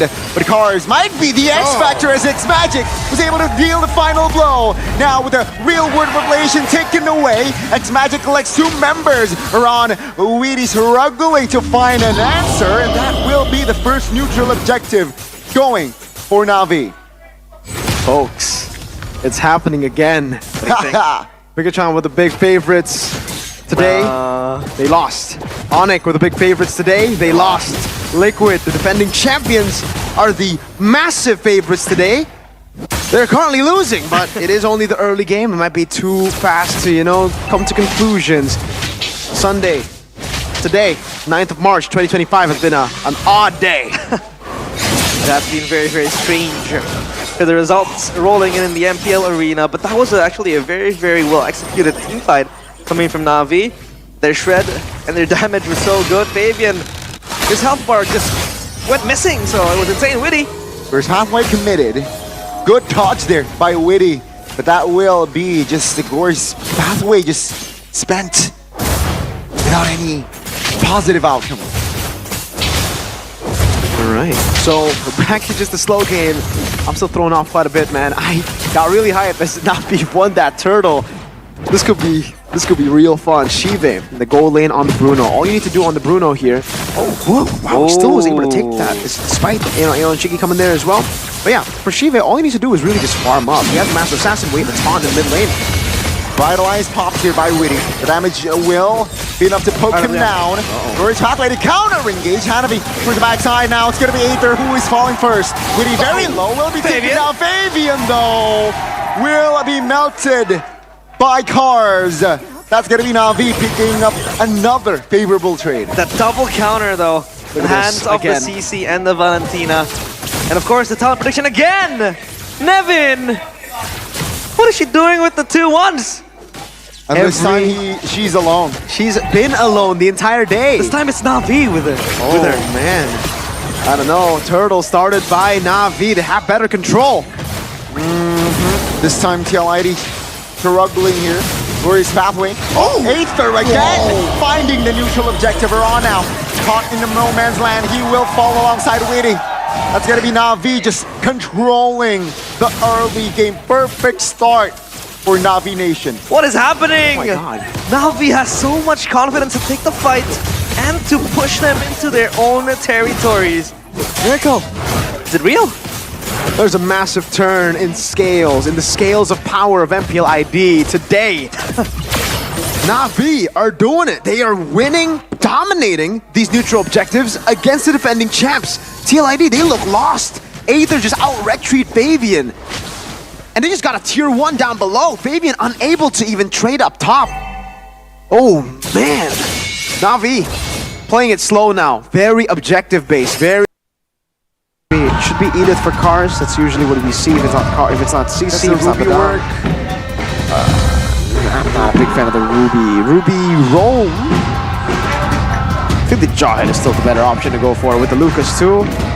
Should be Jawhead Edith. Good pressure as well with the Lucas Jawhead. That's the Edith. Show us the Jawhead. Therefore, Oh! Jawhead is a joke. Yeah, that really forgot about the Cho in Rome being good too. Yeah, against the Suyo, against the Hylos, against the Gatot. Well, maybe not too much about against Hylos and Gatot, but the Suyo, yes. Good, very good against Suyo. Jawhead would have been better against Hylos, Gatot. Now TLID, last pick. Sicilian, Xavier. I think Xavier is a really good pick. Xavier to disable the players of Na'Vi. Now TLID. One last pick. The last pick of this week. False man for TLID. What mid laner would Haskell want to go? Of course, that peeling playstyle that he has. Savior fits that. Sicilian, is a possibility as well. Yeah, Sicilian, Xavier. I don't think you go for... Yeah, Sicilian. You go for the Sicilian in the end. All right. Safer choice over the Xavier, but no immobility field. Lucas. Can Lucas dive in straight for the Sicilian with this composition? They have a lot of dive. They have a lot of range too. It'll come down to their execution, I feel, this game. Yeah, no hard locks to really keep the players of Na'Vi in check and in place. So the Sicilian will really just rely on its poke and the damage. Base defense though, the Moskov and Sicilian is gonna do wonders. So now, of course, buckle up for the last game of this week. 9 games so far, and we do hope this is going to be a very explosive closure. It is Na'Vi against Team Liquid ID in the last game of week 1 of MPL ID Season 15. Let's go jump to the land of dawn and witness the final round between these two bouts. Welcome. Let's go to MOBA and let's Legends. enjoy pure MLBB entertainment. Classic double revitalize for Team Liquid ID. Na'Vi, Lucas jungle. We've seen it twice, 50% win rate. And it is Cars on the signature Edith with the war cry. Anafi Cho plus the Valentina. That keeps us clear very quick. He has skill purify. It's all green on the board except the retribution for TLID. 2 purifies. Aaron, Master Assassin. And nothing too crazy. Everything seems pretty normal. Bargain Hunter, I guess we could talk about that. Yehezkiel wanted to get to those item power spikes faster than usual. Yeah, that's why he's gonna still run of the mill FOB for the Ranger as well. Get that extra life steal. And Witty with the high loss, of course, has that body, and this bottom lane in the gold lane is going to be much more of a slow pace. Both gold laners, they're mostly gonna really farm towards their items, but now Ether with the Lucas. How does it really, face off against the Suyo? It depends. It really depends. It's like more of a team battle when you're up against Lucas. If your team can coordinate against the Lucas, it's good. But if the Lucas just dives in and almost 3 of you, you're gonna get chain CC. There's no way to CC him once he gets going. Great move by Aaron so far in the gold lane with the Master Assassin bullying Shive. Yeah, trading blows at this point. But Anafi. That's a good stun there from Yehezkiel. That's a good Finalized. knockup as well from the Roamer. That's going to be a knockup by Edith, and that's going to be Aether collecting first blood. Now Aether in trouble, will be able to dash away. Yehezkiel though, caught isolated, but that will be the cover from TLID. 1 for all, but that will be a mistake. Whoa. Na'Vi over committing, and that will be the punish. Hanafi though will have an answer, but that will be Fabian collecting the extra gold. It seems like Na'Vi was overextending Cars. He's gonna be fine. Who won that trade, Mirko? 2-2, but Fabian got 2 kills. I'm gonna give it to TLID. The kill, one of them went towards Hanafi. So not the best, target to give gold to. I think Fabian definitely is much happier with that. Is able to clear out the wave again, and TLID can reset. Remember, TLID can play into the mid game. Na'Vi are the ones that need to look for a bit more of a snowball in the early game with the Valentina and this composition. Is level 4. Wave Dragon will find 1. That's a good connection on towards Iran, but he bought enough time! Iran does not die! And that will be Hestia collecting the turtle as well. We though caught immobilized. SOD, not this time. Arrow cheeky to clean with it, but Na'Vi, what was that? Not enough damage on towards Iran. Buying so much time, and Iran just scoots out with the AOG. And TLID, they get the turtle as well. See, that's why I didn't expect the Cho. That's why I expected the Jawhead over the Cho. Because if it was Jawhead, then you would have that extra damage that you could deal once he puts in the new passive. The new passive that basically shreds defenses. But with a Cho, you kind of need burst damage from the rest of the team. And we don't really see instant burst from Na'Vi. Valentina is an instant burst. It's not an Aurora. And neither are the others. Maybe Aether. I guess Aether. But he went for War Axe. If he went 100 strike first item, then maybe he could have dealt more damage. But yeah, that's the name of the game right now for the Cho. He's gonna have to wait for Na'Vi to get some more items before he can go and kick anyone. And yeah, point to see as well for the Cho head. Might do more wonders compared to the Cho, but again, Cho is a very, very mechanical hero to play and to execute. And Aran just camps in the bush, looking for a possible invade angle, but no. Kars is also there to catch up onto him. Would Hanafi look for a play there? Too overzealous, I feel like, in TLID. This camper back, Aranchiki in the mid lane as well, just wanting to push and exert more pressure. So Na'Vi, they take off and back to their lanes they go. Gotta respect this as well, Kars. Fabian. Nice steal. Oh. Slow game. Thunderbelt built by Aran. Still a very equal game. No lead, technically. Bottom lane, though. They're looking for Aaron. 2v1. Is able to space out. Oh, on the other side. Roy's halfway cop. Popped. Aether. Stunned. He will be taken out alongside Kars. TLID. What a shot call there. Na'Vi has to change CC, but TLID, they have the same. Oh, Aranchiki has to be careful. Yeah, they're gonna commit on towards Aaron Cheeky. Goes pathway from X Magic here. Aaron Cheeky. Whoa, what? Oh, trying to be cheeky, but it will not be able to find the escape. X Magic flickers out of danger. Turret taken down. Na'Vi finding answers. The quick trade top lane. Is that kill to Aaron any significant? Yes, it's of massive significance. I think Aaron, I don't know if I saw it right, but I think he could have lived if he just walked and tried to make an outplay happen. See if he gets a Sky Piercer. No Moskov. Aether out poked. Let's see here. Gorge halfway pops as well. Ron's trying to buy time. It's going to be Witty finding Aether. TLID looking for answers. Hanabi trying to juke around. It's going to be a 2-for-1 at the end of the day. But TLID, they got the turtle. Oh, TLID. Again, just stealing with the objective. Oh, a flicker. Oh no, no spells here for Aaron Cheeky. Trying to juke this one out. Oh, SOD! With the help of Fabian, he's able to have the outplay. Kars finds him out. Go! A little too overzealous there. And that will be the punishment. X Magic joins the fray. Trying to deal damage, not enough though. And that will be Kars for Aaron. Oh my god, Aaron again. Almost this time succeeding, but Kars with the lockdown. That was enough to take down Aranchiki. Thank goodness for Kars. If it wasn't for Kars, that could have been real bad. At least he gets a trade in the end, you know, and it's Aranchiki dying. Shive gets some more space to evil. He actually just now level up the gold. It was still Aaron who was holding the lead. Now it's the gold, mid, and XP, but still, there's no. Oh, I did not see that. 1,400 gold lead for TLID. For Fabian. That's a surmountable gap, of course, in the early game.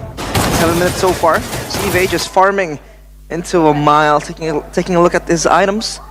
Yes, the Hunter striking the Sky Piercer already, on the way into a Malefic Roar. Na'Vi so proactive as well with the Cho, looking for plays, looking for pickoffs.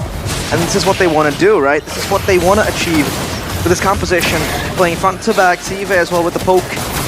The Granger now is strong enough to join the fights as well. Turtle spawning in 10 seconds. And TLID, they might want to contest this as well. Let's see, Aaron. Oh my goodness. Yes, Purify. Gets kicked.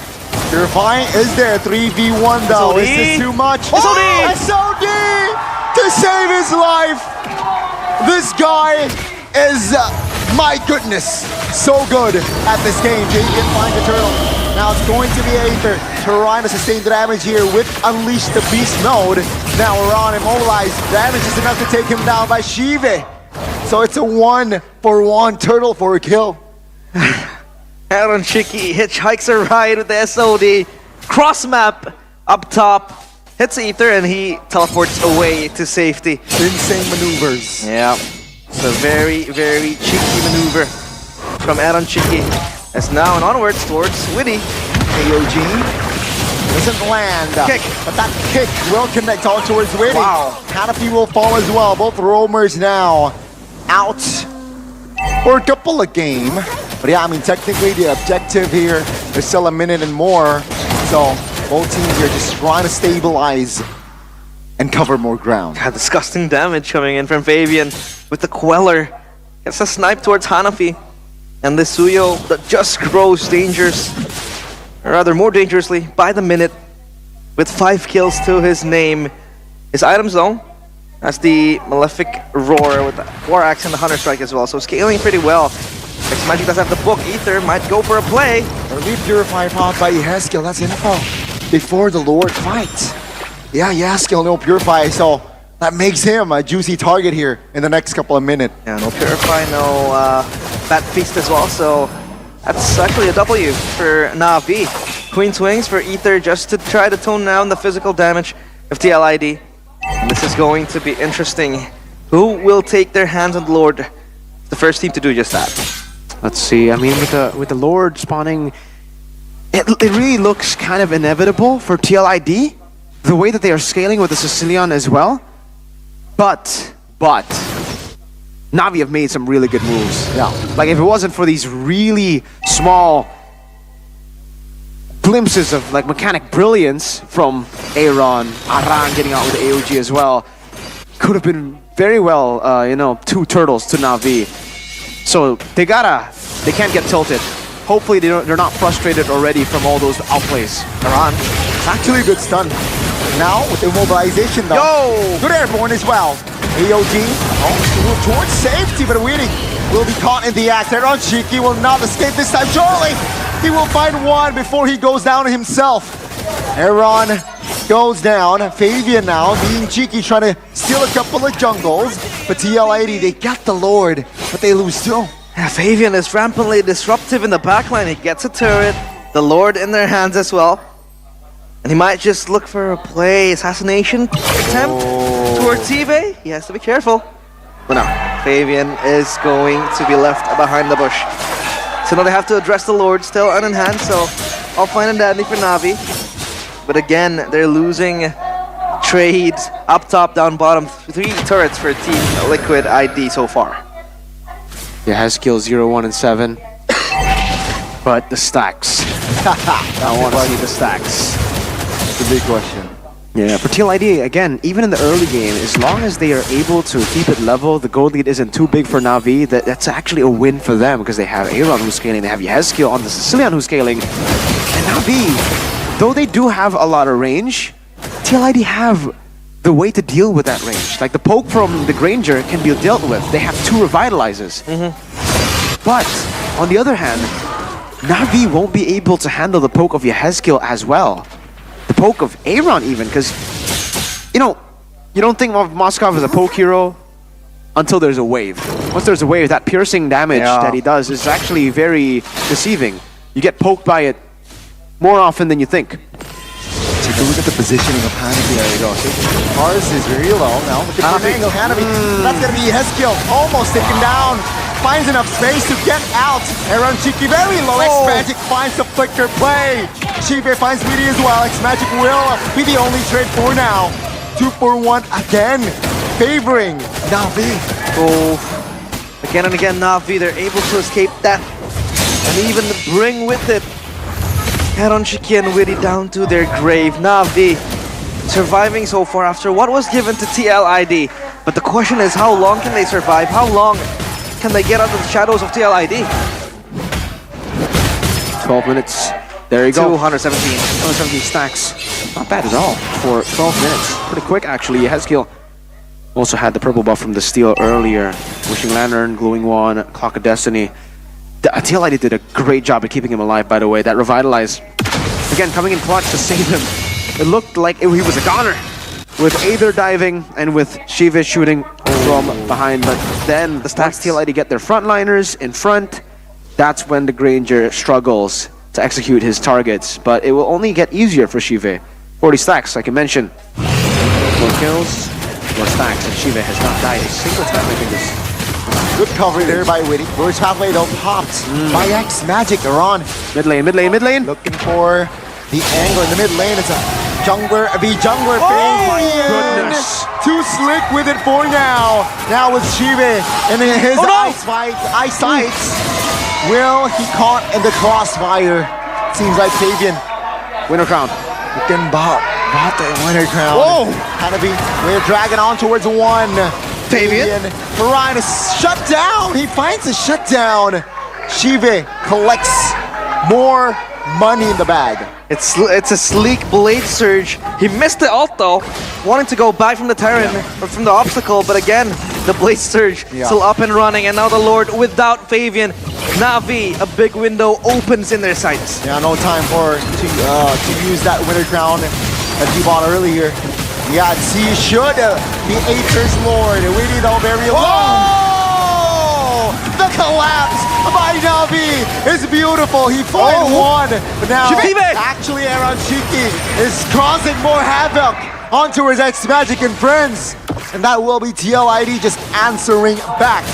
Oh, that win of nature on point from Zive in the nick of time. And now the win of nature from Aaron Shiki too. Shive's one is on cooldown. He sells it for the Rose Gold Meteor. That's a Winter Crown for Aether. Only the War Axe yet does so much damage at the dive.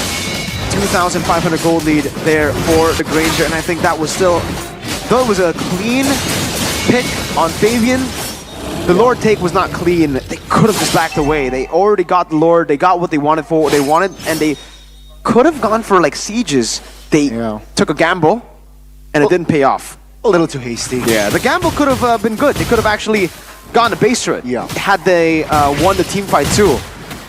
But yeah, didn't pay off. Anafi with Dragon. Wow. Onwards to Roamer though, but Chibe finds the god-like. And they will move onwards. Mid-base, mid-turret will be taken down here. Top lane, yeah, I mean, Aaron Shiki just being an annoying Moskov here, just splitting lanes. Yeah, the burst damage from Na'Vi is getting unbearable by the second.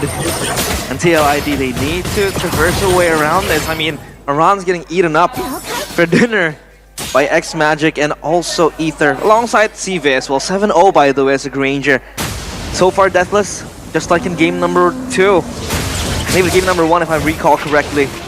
And TLID, it feels like with the Moskov that they have in their hands with Aaron Shiki, the side lanes hasn't been activated that much. I mean, sure, they were able to get that bottom side turret and the top side turret as well.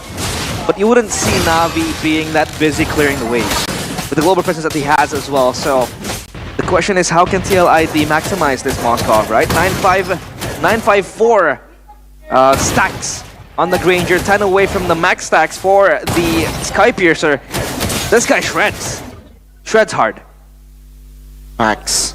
Max stacks. Okay. It looked kind of sketchy there earlier. Saw the bush. Car's HP dropped to half. Okay. 960 stacks, 70 stacks on the Skypiercer. Yep. And it's still all but even. 17 minutes in. We're in for, I think, another 20-minute game. I don't think this Enhanced Lord is going to get the job done. I think for both, they're going to have to wait for the Evolved Lord. We're getting really comfortable in this meta, by the way. I think that's the reason it's so intense. If we can seal. Uh-oh. Hanabi. Wow. Figures out SOD doesn't land on towards anyone, but they will not engage more. The Lord is up here, ladies and gentlemen. Bottom side needs to be cleared here. And yeah, both teams just waiting for the right timing. Again, the wave just pushing in favor of Na'Vi. They get their hands on the Lord. Trying to contest this, but Fabian is in the block. And Aaron Shiki will clear the mid-wave, meaning they have mid-prio, this Lord as well. And X-Magic pops the glorious pathway. Yeah, seems like that's a good connection there. Good Terrify as well. Winter Crown pop waiting. Goes down first. Hanafi loses immortality. AOG doesn't land on towards anyone. Around goes down. Aaron Shiki. It's gonna be Aaron Shiki looking to deal more damage. That's immunity! He finds a double. He finds almost a triple. Oh my goodness. Oh my goodness. It's like an anime fight. Now Fabian looking for the stun. Finds it. Shuts him down. Now X-Magic against all odds. Can he do it? Fabian against Aaron Shiki. Things are not looking good, ladies and gentlemen. TLID has done it. Oh, the crystal wide open. TLID. They take home the 2-1. A mid-brawl to close out the game. Na'Vi, it was so close. But Aaron Shiki defeats his master. Apprentice no more. He takes over and he takes control. A valiant battle from Na'Vi. The improvements just from 2 days Yeah. was phenomenal. Almost taking the reigning champions, the defending champions of Indonesia down 2-1 though. TLID show what they've got in this matchup. And Aaron had an anime arc literally in that game. Early on, 0-2, going in for these crazy outplays but never finding the right moment to, in the end, being the guy to make the outplay happen. That's the double-edged sword that Aaron Shiki is. Sometimes he makes plays that look very weird and in the end it's, what, Aaron? But on the other side of the coin, it's a play that can win you the game. But look at Sive though. Even in that situation, he looked very scary with the Granger. Of course, in a 1v1, you would most likely favor the Moscow with the mobility that he has, the agency to move around left and right. But the Granger was still so scared. This was the last fight though, Americo. That final fight, man. They were isolated here, back and forth. Even with the full tanky build, it's crazy how much a Moskov can do, like that damage in the late game. Great win of nature from Aaron Shiki too. Shive got a great position here. I think it was tough. Yeah, it's very hard. But now, of course, winners interview.